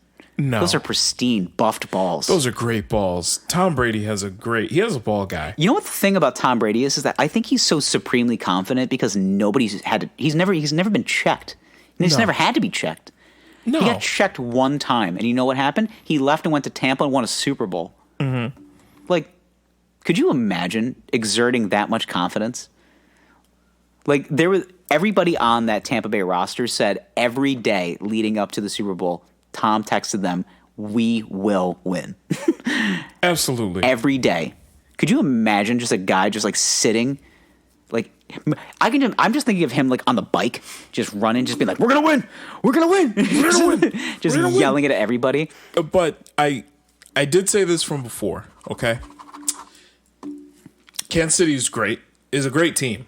Well, yeah, they're going to be in the long run, in the long haul, probably the better of the two teams. Yeah, overall, yeah. They're a great team. Mahomes has plenty of years left. He's 25 years old, and a guy like him is going to play for, I'd say, another 10 years, maybe more. Oh God, he's going to play for well, let's say conservatively 10. We'll say 10 more. He's got 10 more years in the tank, conservatively. And this is his third half of those years potentially could end up in the Super Bowl. He just finished his third season in the league? Fourth season in the league? Okay. Yeah, and I would say conservatively he has another 10 years in him. It means he'll retire when he's 35, right? Which elite quarterbacks do tend to play into their mid to late 30s. Correct. Yep. Okay? He's going to be around for a long time. And he's already a great. I mean, he's gonna be around as long as but Kansas City in the offseason needs to invest in their offensive line. Yeah, and that seems to be I've noticed that, just like taking the temperature of the league now, is that like quarterbacks realize they have so much power, like so much more power than they probably even thought before. Well, especially after seeing what Tom Brady just did. Well, not only that, but like there's now so like the big story in the league now is Deshaun Watson once out of Houston, and he knows that he can like barter his way out if he really wanted to. Because he could just be like, I'll just sit out. Remember them talking about trying to get him to Cleveland? Yeah. Yeah. Yeah, and Baker's like, nah, son. Yeah. It's just like, I don't know if you guys noticed, but I won us a playoff game. And they're like, dude. Like, it was like the city of Cleveland said, man, we just got a good hamburger. Let's get steak. Yeah, basically. Yeah. Like, you guys want a cheeseburger or do you want filet mignon? Right. Like, we just here's went the deal. From... I love Baker Mayfield. I do. I mean, I make no bones about it. I fucking love that guy. Absolutely. He makes short, chubby white dudes proud everywhere. He gives you guys hope. Gives me hope, man. He makes us look attractive. I like him. Of course. Dude, it helps my brand. So it's super helpful for us. If Deshaun Watson was opening up his trade clause and said, I'll go to Cleveland, you try to tell me that their upper management's not like, we'll give you Baker Mayfield and half the roster. Like, yeah, I would. Dude, there's generational talents, and then there's other people. Deshaun Watson is in the category of generational talent. He's a Patrick Absolutely. Mahomes talent. He is Patrick Mahomes level talent. Yes, Yeah. he just doesn't have the. They don't have the infrastructure. Like, they don't care enough to get him better. They paid him so much money and then basically just said, "Shut up and throw." Like that's essentially what they did. And then he said, "No, like you told me to my face, I am the cornerstone of where this franchise is going. Right. So, like, can I get some say? Like, I get Right. that you guys make the decisions and all, but like, I win you the fucking games. Right. Like, it's kind of my gig. So, like, if I don't play, you ain't winning too many. We won. Right. They won 4 games last year. Yeah. With him. Yeah. And But what their that roster means, though, is not very good. No, you can't. It's a team sport. Yeah. One guy is The not Super going to Bowl win was you. the perfect example. Right. It only took Tampa Bay the entire season to finally get it all together. Right, But right. but if you look at that roster collectively, like they got they got all pros at every position. Oh yeah, they are everywhere. a team full of studs. Their defense is a bunch of like it's This is the New York Yankees. Yeah. Well, yeah. Give it some time. Well, The thing with this- I'm saying what the Yankees normally do, Think of where the they way- have just a team full of just studs. Yeah, but the thing is, though, is that Tampa had the perfect roster. Once you look at it from a different scope, and you take a step back and you go, "What happened? Like, why did Tampa win that game?" Yeah. they had the perfect mixture of seasoned veterans with young, talented players. Yes. Tom Brady, the Yep. most seasons of all veterans. Yep. Great receivers, guys that have been in the league for a couple of years. You know. Antonio Brown, Gronkowski, guys that have seen Yep. some shit. But then been the there. guys that only been around for a couple of years, Godwin Mike Evans. and Evans Yeah. they were both all pros last year. Yes. With Jameis Winston. Like, Yeah. who threw 30 touchdowns to the other team? Yeah. yeah. He threw the most pick sixes in Yeah. NFL history. 30 interceptions. I Yes. think 9 of them were taken to the house. Yeah. Dude. And then even running backs. Yeah. I mean, Leonard Fournette. Leonard LaShawn Fournette, I would say McCoy. McCoy didn't McCoy, yeah. He didn't play, but he's but there to talk some shit. But even then, if Leonard Fournette got hurt, Yeah. LaShawn McCoy is. Well, don't forget about this Ronald Jones too. And Ronald he Jones, deserves like, a little credit. He had a good year. You're but right. Fournette took stranglehold of that backfield, and he was awesome in the postseason. Yeah. He was great. Yeah. But you knew that. You knew Yes. he had to be good at some point. Yes. Look at the size of him. Like, Yeah. Look at this guy. He's a fucking Ferrari in a Chevy dealership. Just a fucking moose. Yeah, it's like, what is- Jesus Christ. Which one of these doesn't look like the other? Like, Yeah, he's ridiculous. So, but the thing is, though, is that the whole roster was constructed from Brady's perspective. He just looked at it and go, "All right, I need dudes on the sidelines that can win me battles, everywhere." He came in and he said, "Okay, He goes, these guys are great. Yep, I got a great receiving We need core. more. Yep, we need more. So let's go get Leonard Fournette Yep, which they picked Yeah. up in the in free agency. they 'cause picked up in free cut him. agency about 2 weeks or 2 weeks No, before it 3 was- weeks before the season started. Yes. I think it was 2-3 weeks before the season started. Yep. They picked up Antonio Brown. mid-season. They said, Mid-season. let's go get him. Yep. Because this is listen. They picked up Rob Gronkowski like a week or two before the season started. They're just like, listen, these are the guys that I like.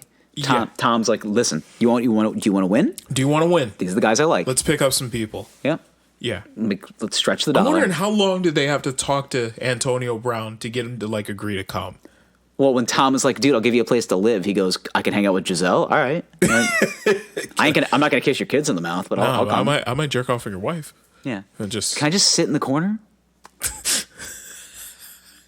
And then the funny thing, I can see him like picking up the phone and just like trying to pick it up, and Tom just like shooing him away. Like, Yeah. Get the fuck out of here, man. I feel like Tom just would have said like, how much are we fucking paying you, dude? Get your own place. Like, Yeah. No. you can't live with us. No, it was his idea. Brady said, do you know the story of the whole like Antonio Brown like moving into Tom Brady's house situation? Wait, this happened? This is a real thing. He lived in Tom Hold on, Brady's tell this story. spare. I think he had like a couple of spare rooms in the house, so he just gave one of them to Antonio Brown Really? because he wanted. He was his accountability buddy. What? Yeah, he I did legitimately. not know this. He goes, I don't trust you not to fuck up. I want you to live in my house and see how I live. Wow. So he got Antonio Brown He on the got TB12 regimen. Yeah. Wow. Yep.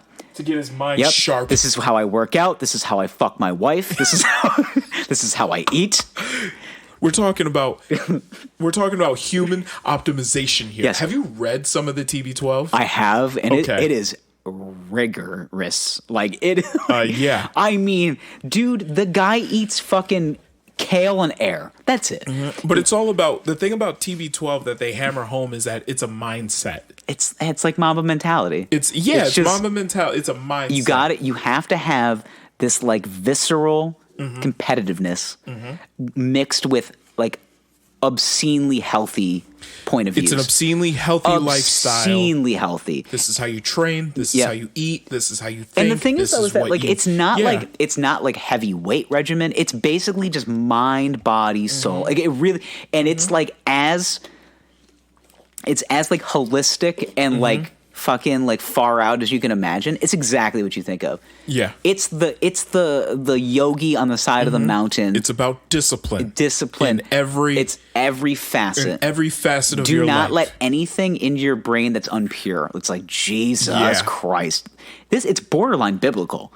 Yeah. Like it's frightening. I'm surprised he hasn't opened a church yet.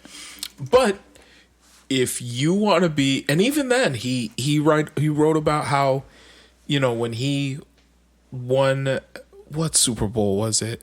I want to say before he played in, like the Super Bowl in like 2011.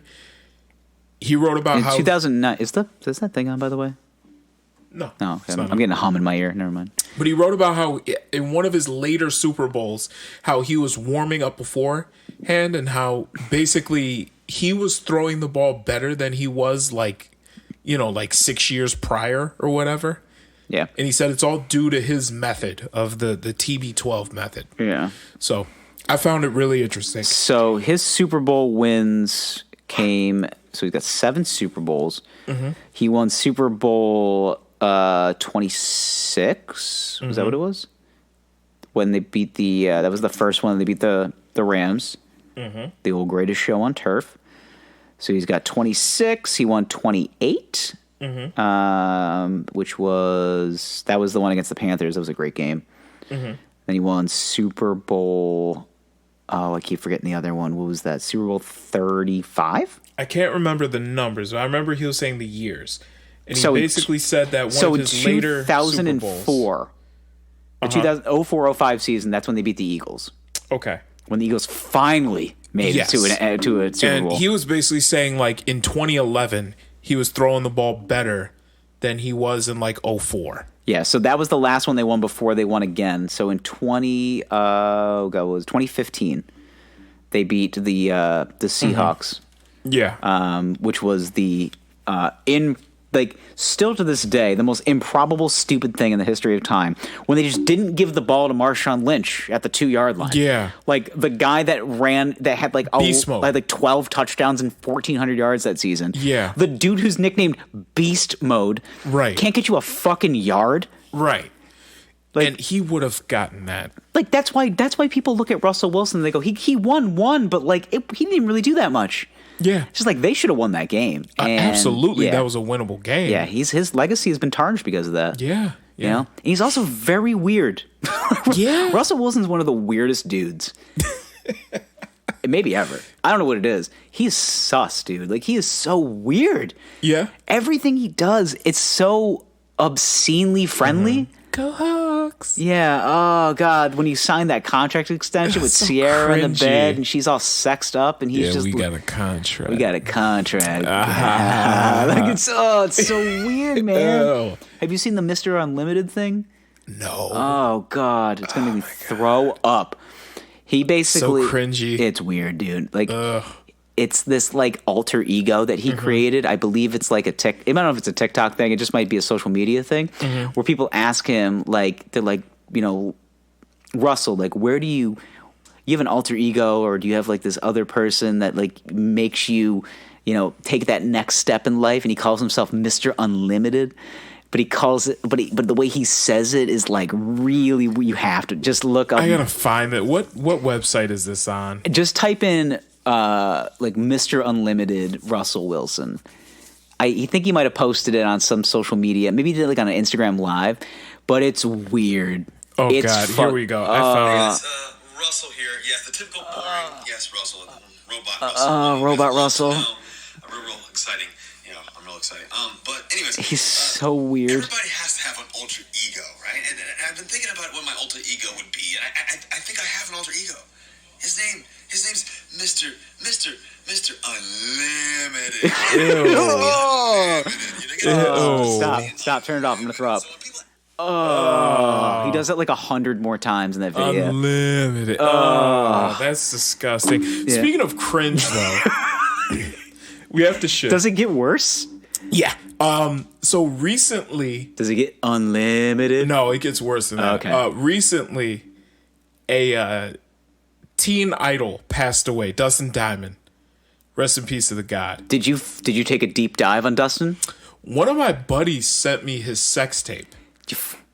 Did you watch it? The whole thing? Okay. It is fucking cringy. Did you hum the Saved by the Bell theme song? No. So, but When it's your play for school. But and here's you the thing, niggas though. gonna Just to think go. about No. Saved by the Bell, right? We don't really know him from Saved by the Bell because Saved by the Bell was on. I knew him before we were. Well, I was a kid. We were both kids. when No, Saved by the Bell. Saved by the Bell went off the air in like '93. Yeah, like a kid. We're not old enough to remember I it was when old it was on. Yeah, you were 3 years old when it went off the air. Screech is my dog, yo. Yeah, so like, yeah, we I were went, not I went really to Zach Morris for Halloween one year. like. Maybe you watched the reruns. Of course, but, like, yeah. Nick at Night. That's when I. Okay. Yeah. I didn't watch it. So like I always just thought of like Dustin Diamond as like, oh yeah, he Great was name like, for a porn star. yeah. But also he played some character in some obscure 80s TV show. Apparently nobody liked him. And that's what I heard. Yeah. But anyway, he did an adult film. Cringy. It is so Pretty bad. weird, right? Yeah. So anyway, the first scene, he's sitting in a bathtub with his lady, and Yeah, he did. there's candles lit, Yeah, there is. and it's a bubble bath. Of course it is. How And are you going to part the seas? We actually made reference to this, what he did, starting up in OnlyFans, parting the seas of the bubble bath to see the Loch Ness Monster poke out. And first of all, he refers to himself multiple times in this video as the D-Man. And then he refers to his penis as I'm sorry. the beast and the monster. I try not to speak illy of the dead. But But as soon as you start calling yourself the D-Man. the D-Man. Yeah. Okay? And he speaks of his penis as like the beast and the monster.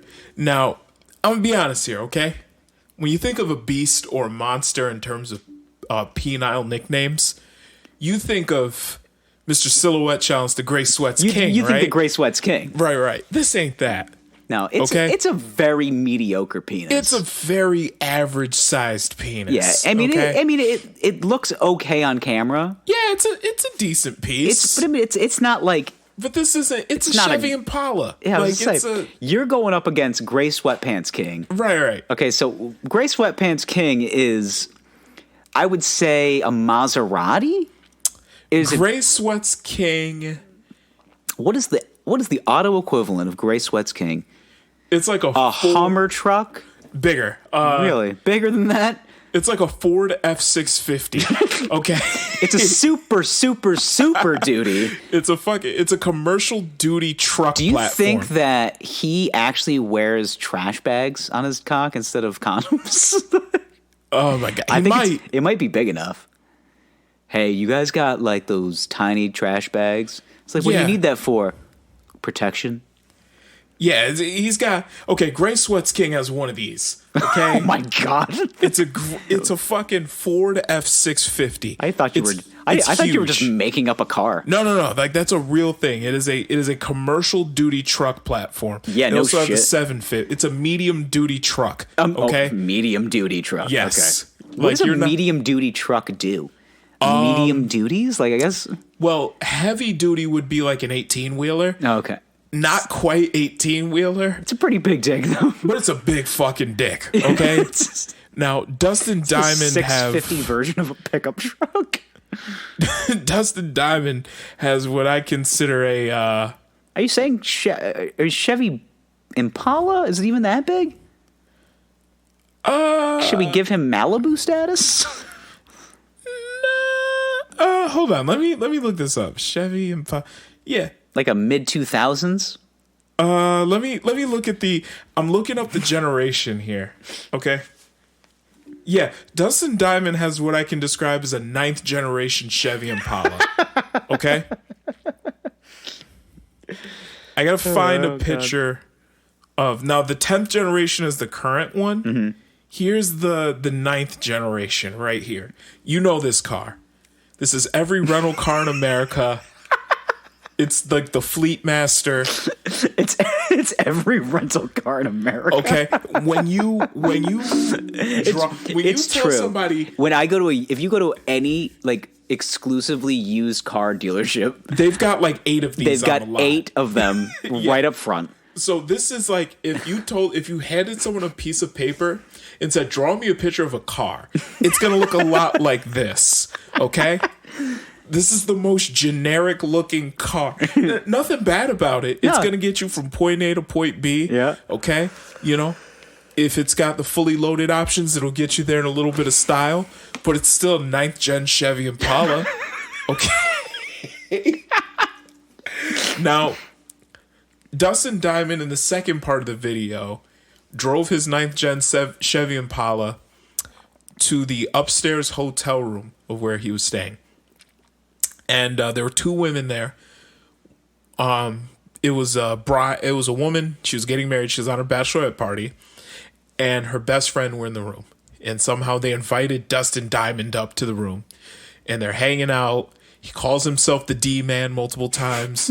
The girl agrees to try on some lingerie for him. Like, this is one of my gifts I got. There's penis-shaped things all over the place. She tries on some crotchless panties for him, lays back on the bed, spreads it open, and then he's like, why don't you taste the demon? Why don't you unleash the beast? That's what he calls his 9th generation Chevy Impala. And then he proceeds to have a threesome with these women. And saying the cringiest shit you can think of. But one thing that really caught me while watching this was when the woman like turned around to like get into the dog position, mm-hmm. She had a tramp stamp, and that tramp stamp had a name. It was James. She had James tattooed on her lower back. James, like how do you... There's no punchline. No, to like James. James, like, and I believe that was like her only tattoo. Like, what makes you like? Why James? When people go to get like their first tattoo, like, there's a lot of thought and planning that goes into this for most people. Most people, yeah. So, what made you say, "Huh? You know what? There's only one choice here. It's got to be James. It's got to be James." Like, where? I don't know, man. I think that woman obviously wanted James to know that her back was his. Yeah, well, the D-Man took it that night. Yeah, well, he parked his 9th generation Chevy Impala right up in that garage. There was plenty of room to spare. Plenty of room to spare. Yeah. Listen, it's a full-size sedan. Full-size sedan, not very big, not very wide. It's a full-size sedan. Fits in the garage. Good size. Fits in a 2-car garage. Yeah, this is a family-sized car, you know? Good trunk room. Yep. All right. Fuel economy shit, but, it's Chevy. Yeah, it's okay. It's good enough. It's good enough. Got those frosty front lights. Yeah. Yeah. I'm just saying, though, would you describe that 9th generation Chevy Impala as the monster, the beast? Nope. That front wheel drive came standard with a 4-cylinder engine. I call it a dependable dick. Yeah, it's just, it's going to get you. It's going to turn on. Point. Exactly. It's going to get hard. It's going to perform. You'll get to work on time. Yeah. Like I'm not going to sit here and like look at my dick and pretend it to be bigger than it is. Right. Like I'm just going to be like, look. I know what I'm working with here. Uh-huh. All right, I understand that. I got to fill it up with regular. Yeah, because meanwhile, it's not Mr. Gray Sweat's King has a fucking diesel engine on it. Can you just think about this? That there are men like that walking the same earth that we walk with dicks like that, and we have dicks are out there, and we have to live Like, my penis is very okay. Yeah. Like, I am a short white male. Like, it's not gigantic. If it was, I would be showing it to everyone. I would be like, you have to see. You gotta see this shit, this bro. fucking National Geographic experiment I've got going on in my pants right now. Now, no one has ever looked at me and said, that's a small dick. No one's ever said that to me, which is very good for me. But no one's ever also looked at me and been like, that ain't getting to me. There's no way. There's no way. But which kind of circles me back around to Gray Sweats King. Which they're fucking stupid broads. Yo, I noticed on the mentions on Twitter. There are women that are like cool with like, oh my god, look at that. Oh my god, thirsty sign for it. me up. And I'm like, bitch, you can't take that. Bitch, thing. sign you up. You're gonna have to sign a medical waiver. Like, like no, he's gonna collapse your cervix with that thing. Yeah, like you're gonna need reconstructive surgery. I was like, are you aware that you're gonna have like replacements after this? Like, he might fuck you so, like, not even hard. He might just fuck you to the point where, like, you can't do anything the next couple of days.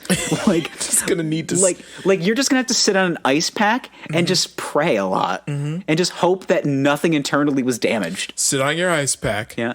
Drink your Red Cat and just cry. It's like you knew what you were getting into. 14-year-old runaway. All right. Okay. All right. Susan. Yeah.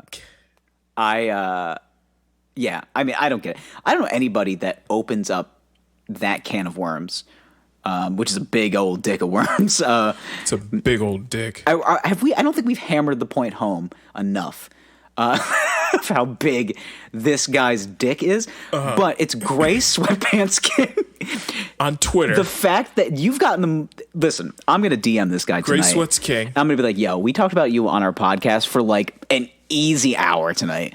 Like, you've got, we slotted maybe hour and 50 for this whole show. You got damn near 60 minutes of it. Because it's just a big old dick. Listen, man, like, I get it. I don't even want to fuck you. I just want to look at it. I just want to see it. Can we invite you over? Yeah. Just pull it out, man. Listen. That's all. I just need to see it in person. I need to know what it's real. I need to know if it's real. And then he'll probably just say, well, my OnlyFans is... Dog, I ain't paying for it, all right? I'm not I just want to see it. I'm not that thirsty. Nah. However, I'm curious. I'm a scientist. I want to know what's going on. I want to try some experimental shit out. How does a dick get that big? How does it fit in anyone? Yeah. I mean, I just want to know. How do you... I want to have a quick... I want to do the 5-minute interview with this guy, and I have a couple of questions. And the first question, I know everybody else is thinking the same thing, is how many people have you injured with that thing? Like, now, I'm going to see at least 5 people. Yeah. I feel like there's some women... I think he killed at least one person with that thing. Absolutely. Now, I remember listening to an interview with Kate Kennedy, and they asked her about, like, what is it like, you know, when you fuck the really big dudes? And she basically said they kind of fall into 2 categories. She said, like, you've got, for the most part, she's like, I hate generalizing like this, but this is what I've seen. She was like, you know, this is what I've experienced. You've got the really big black dudes. And she said, for some reason, they don't seem to get fully hard. And she said that, not bad, because it's not fully hard. So it's big. But it's tolerably big. But it's tolerable. And then she was like, and then you've got the really big white dudes. She was like, they seem to always get fully hard. She says, and it's fucking painful. So I think he's in the category of like slightly soft. Yeah, because you look at it, like, it's not. What is that? Is there just not enough blood in that man's body? I have no idea. Like, he might pass out if it gets fully engorged. Like, I don't know. It's got to be like a medical condition. I don't know. I feel like once your penis gets beyond a certain size, you can't get fully hard anymore. I feel like we need to do a 60 minutes interview on this whole thing. Because I've noticed that in porn. It seems like we need to get Morley really Saber from the grave and start asking questions. You kind of notice that in porn, though. It seems like the dudes that are really big don't seem to get fully hard. No, it looks like they have a fucking elbow. Yeah. I ain't a doctor here, but I have questions. a lot more questions than I was expecting to have. Yeah. I just want to know, like, why? Yeah. I want to know if it's like a science. Maybe we gotta get a doctor in here. I don't know. Maybe we gotta get a urologist. Yeah. In here. Then every now and then you see the dudes in porn that get fully hard, but they have an aggressive hook. Yeah. And I'm like, that. Like Mike Tyson? Just body blows? Yeah, just body blows. Hit my liver. Just KO. That thing looks painful. And he's just Captain Stabbing over here. I get it. Like, the way I have to keep like rationalizing to myself is like, this is just a transaction. Like, and I have to keep telling myself that. It's just like, she's getting paid to do this. Like, you can't feel bad. You can't feel bad for her. It's $800. But that's the other thing that plays in my head. It's just like, she agreed to this, and this is a transaction. But like, there is no way this doesn't suck. There is no way. Like, I know there's some cocksmans out there that really like they are true to their craft, and they are just legitimate. They're just legitimate whores. That's just what they are, and they're great at it.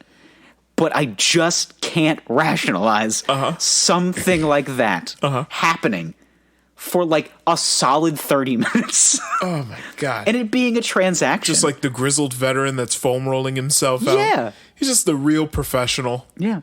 You know? Yeah.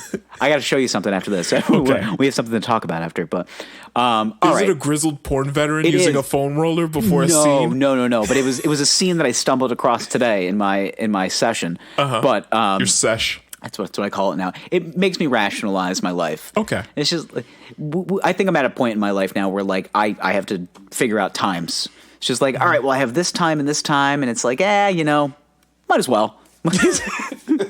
What am I going to do? Read the newspaper? Yeah. All right. We talked so much about that guy's penis tonight. I mean, it's like... Let's give him something to talk about. We didn't even talk about that racist country singer. No. And, fuck him. Fuck him. Yeah. I mean, he's a piece of shit. I mean, it's... Basically, here, for people that don't know, is it Morgan Whalen? Waylon Jennings? Morgan Whalen. That's probably where he gets his name from. Probably. Morgan Whalen. Yeah, it's his real name. Was he like in his mid-20s, like white country singer from Tennessee? Yeah. Is like just openly cool at saying the N-word with a hard R. Yeah. And then his like record sales went up by 300% after his label dropped him. Yeah. Because like middle America can't get over the fact that Joe Biden is president. Like, yeah. It's not our fault. You know? It's pretty dumb. I mean, country music's kind of dumb, but but just a bunch of simple adjectives and fucking, my dog and my truck and my beer. Yeah. I mean, I get why listen, Garth Brooks is a generational talent. I get it. I get it. He sold out Notre Dame Stadium. It's going to be the singing Irish, not the fighting Irish. Sure. Yeah. The fact that, did you see how much shit Garth Brooks got for singing at the Biden inauguration? Yes. That was hilarious. That was my favorite part of that day. And he had to say, like, it's about bringing each other together. Like, yeah, we know who your base is, Garth. We get it. I understand that was a big push, but it was a good payday for you. Don't lie. Now, here's what's funny, though, about this guy, Morgan Whalen, like, getting in trouble for saying the N-word. Like, it's not weird to me that he said it. I had no idea this happened because I don't pay attention to country music. Well, I mean, it makes sense. I mean, it's not that I don't know a lot of black guys that don't like country music, but I don't know a lot of black guys that like country music. Yeah. Like, and if you are one of them, please tell us at Wine Boys Pod. Yeah. I think Darius Rucker is a black man in country music. Yeah. But he was also Hootie. Yeah. And the Blowfish. I also don't listen to Darius Rucker, though. He's got that one song about a wagon wheel. I don't get it. Cool. What does rocking me like a wagon wheel mean? Does that mean just getting like fucked so hard that like the wagon wheel breaks? It's like blowing the brakes off of you. That's what I think. I don't know. I think they're fucking chicks, bro, right? I mean, every song about anything in rock and country is basically about just like fucking your wife or your girlfriend or like you're hanging out with your dog and playing frisbee.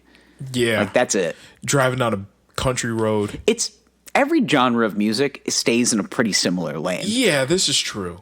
Rap music is just like diamond watches and fucking girls, without a rubber. And yeah, but there's an inspirational aspect to it. There is. I made this money. Yeah, and so I made this money, so I'm going to show you I made this money. Exactly. Look at this money. Inspirational. And then you got country music who's just like, I'm humble. Yeah. I drink beer. Fuck humble. Yeah.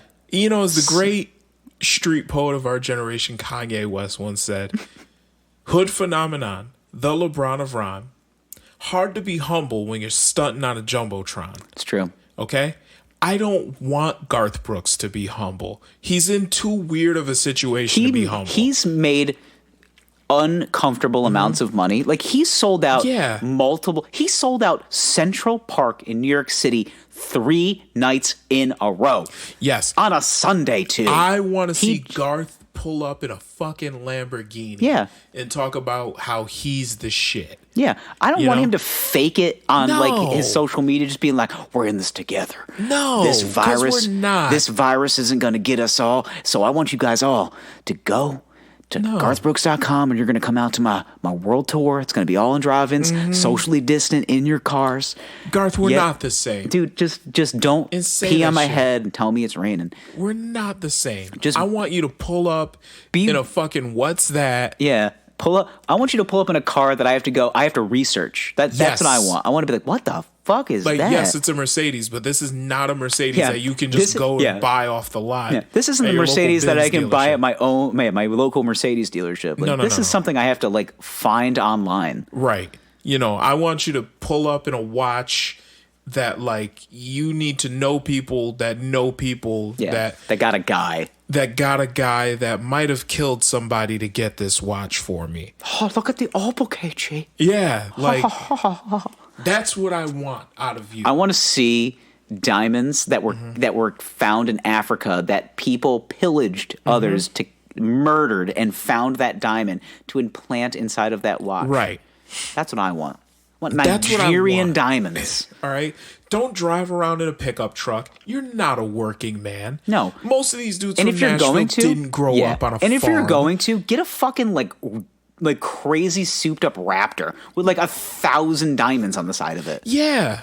With and the license plate will just be in Garth. It'll just say in Garthed. Yeah. Or Garth. Like, honestly, if you're gonna pull up in a Ford, pull up in that fucking incredible edition like Mustang Mach-E with like 1,000 horsepower in it, with matching pound-feet of torque. Like, like you know what you're something that you enjoy need to the fruits know of your that labor. Know people to be able to buy the shit. Enjoy the fruits of your labor. Don't try to be like us. Right.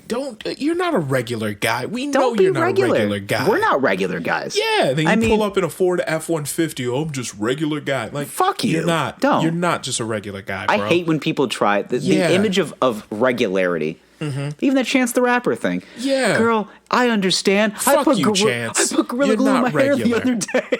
Yeah. Fuck you, Chance. You're not regular. Nobody does that. Say it with you're not regular. No. Listen, once you get celebrity status, you become a not regular person. And listen, just don't. I want my famous people to be famous. To appear to be famous. Okay? I want them to be awkward. Can you imagine Beyonce farting? Yeah, it makes me laugh every time. I can't. She's too famous and angelic. She is too. If you watch Beyonce's live show, she is literally too perfect to imagine Beyonce having diarrhea. I can't imagine it. I imagine it. It makes me laugh every time because it's so outlandish. You know why? It's funny. You know what makes me laugh? Okay. I think about it because I think of Beyonce's like harmonization where she's like, oh, but like when she's on the toilet, that's what I think of. Like she just a thunder fart, just okay. So even so even her bouts of diarrhea have perfect pitch. Okay. I don't want to imagine. I want to imagine my celebrities are perfect people. They're fucking rich. Yeah. And they flaunt it. That's what I want to imagine. That's why it's odd to me because at first I did not like the relationship of John Legend and Chrissy Teigen, and then I started like following them a little bit more. And yeah, they do a little bit of cringy shit, but like they feel the most genuine of all couples. They do. They because she has this like I don't give a fuck attitude, which I really like, and maybe that's her lane. Yeah, because there's always a bit of like with celebrity, there's always a bit of like. what's being turned on for the camera? Right. Like there's a little bit There's of always like that. there has to be. But they're not faking the funk and trying to make you feel like they have these relatable blue collar roots. Yeah, don't do that. Because you don't. Not anymore. Maybe you did. Maybe you did 30 years ago. Maybe, but you don't now. Yeah. Okay. I think of our origin story. Both of us at 30, when we're sitting in our mansion at 50, and we're being like, I mean, what do we do here? Like, do we lie? Or do we just talk like this and just do the same things we always do? I think that's what I'm going to do. You know? And I think I'm going to talk the way I talk, but just with nicer shit. I think this is the reason, though, why Kevin Hart's last stand-up special on Netflix didn't really land well. Because it wasn't relatable. Well, yeah, he was doing it in his mansion. In the backyard in front of his fucking mansion. In the fireplace that was the size of like my house. Exactly. And I'm like, I mean, we do it in theaters. In like silk pajamas. Yeah, like, we did in silk pajamas. Like we do it in a theater because theaters are big and they're dope. Like they're historical monuments. Right. Like we do it in these big places, not because we can make more money because of the size of the venue. But that's why I find But we do it because they have historical relevance. Right. But that's why I find it so disingenuous when I see these fucking huge country singers that are selling out fucking arena tours all over the country and they drive fucking like pickup trucks. Yeah. You don't use that thing to work. Also, too, like, it's what about guys like Rupert Murdoch, who like has like all the money in the world, but like just like lives in a regular ass house? That's not Rupert Murdoch. Not Rupert Murdoch. Rupert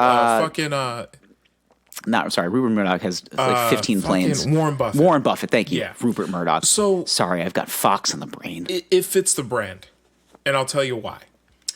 Warren Buffett isn't your typical Wall Street guy. No, he was a kid that started out as a hardworking kid that invested his money and he got really good at it. Yeah. But even then, isn't he from like Omaha, Nebraska or some shit like that? Yeah, he's from I mean, his roots are, if you're talking humble roots story, like that guy doesn't. But he strikes me as the kind of, he has a fucking shitload of money. Yeah. But he strikes me as the kind of guy. So he's the CEO of Berkshire Hathaway, the real estate Berkshire company. Hathaway, yep. He's from Omaha. He's 90? Yeah. But he always struck me as the kind of guy though that was do you know smart how much financial guy. Don't live beyond your means. Do you know live how, as cheap as possible and do you know how much chips. he's worth? I just want to know if you're even in the ballpark. How much is he worth I'm gonna say 80 to 100 billion. Yeah, you're in that ballpark. What is it? 85 and a half. 85 and a half? Yeah. Yeah, he's worth a lot of money. But he always struck me as the kind of guy that is, be smart with your money, don't live beyond your means, don't rack up a ton of debt unless you have to. You know, only take on debt that you need to take on. And then figure it out. Yeah. And then just live within your means. Save your money, invest what you can, and live within your means. Yeah. That's what I always thought of him as. So that's why, I eat at Burger King, I drive a Camry, and I live in like a 3-bedroom house. Like why did you just describe my life? Yeah, like that's how I always thought of him. But he wasn't this fucking, he's not selling out arena tours all over the fucking world. He probably could. I mean, he's done speaking engagements in like NBA arenas. Sure. But like it's Warren Buffett. You're just like, this guy knows his shit. Like right, I feel like he's not like, I feel like I should ask him some questions. Yeah, but his voice doesn't make women moist. Like his voice don't make the hoes moist. Like I've actually really never heard him speak. Just typical old guy. I was going to say, does he sound like grovelly old man? Yeah. Typical You know who's a sexy old man when he speaks is Patrick Stewart, who used to be... Yeah. Oh, God, that guy. It's that... I don't even know what that accent is. Is it Welsh? Like, what is it? It makes me horny shit. I was going to say, every time he speaks, he's just like, I'm Patrick Stewart. And I'm just like, I'm going to come now. I'm coming when you talk. So... all right. Well, I'm going to, before I keep talking about old man's making me want to come, I'm going to let you guys go. Because we even held you captive for 2 hours tonight. Yeah. Sometimes when we get on these rolls, when we talk about male genitalia, like it's really... Talk about big dicks? Yeah. Talk about big dicks, sweetheart. Let me tell you, fucking broads, man. We already did chick talk, all right? They got the top of the hour. Fucking chicks. Fucking chicks, All right, dude. let's get out of here. They're fucking... I mean, those pants aren't even pants. Yoga pants. Fucking You don't even jeggings. do yoga. Fucking jeggings. Just wear fucking pants. Fucking dumb chick. Oh, God, I can't wait till we do a podcast like that one night. Just fucking chick talk. All right. Fucking chicks. All right, we're done. You're not even that hot. Okay, all right. All right. Let's get out of here. Women, we love you. We need you because without you, we'd be nothing. Literally. I mean, Yeah. How do you think we got here? Yeah. Fucking dumb. Wasn't your dad fucking another guy? All right. Well, imagine rationalizing somebody like that, degrading women and just being like, "How do you think you got here? Your dad fucked another guy." think you got here? What do you think? Your dad touched tips with another guy and You owe me a rib, sweetheart.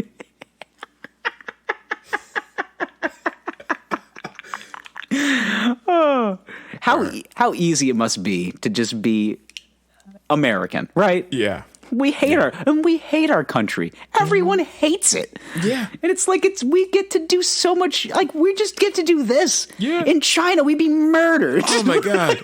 There's trade-offs though. I know, true. We can do shit like this and like talk about the government, but at the same time, Yeah, I know. 28th in math, baby. Yeah. Sometimes we don't learn so good. Yeah. All right. We ain't got no smarts. All right. Who learned you how to spoke? All right, boys, we love you. Thank you for another rendition of this here podcast. We'll talk to you next week if we're not canceled. We love you. Bye. I love you. Please call me back.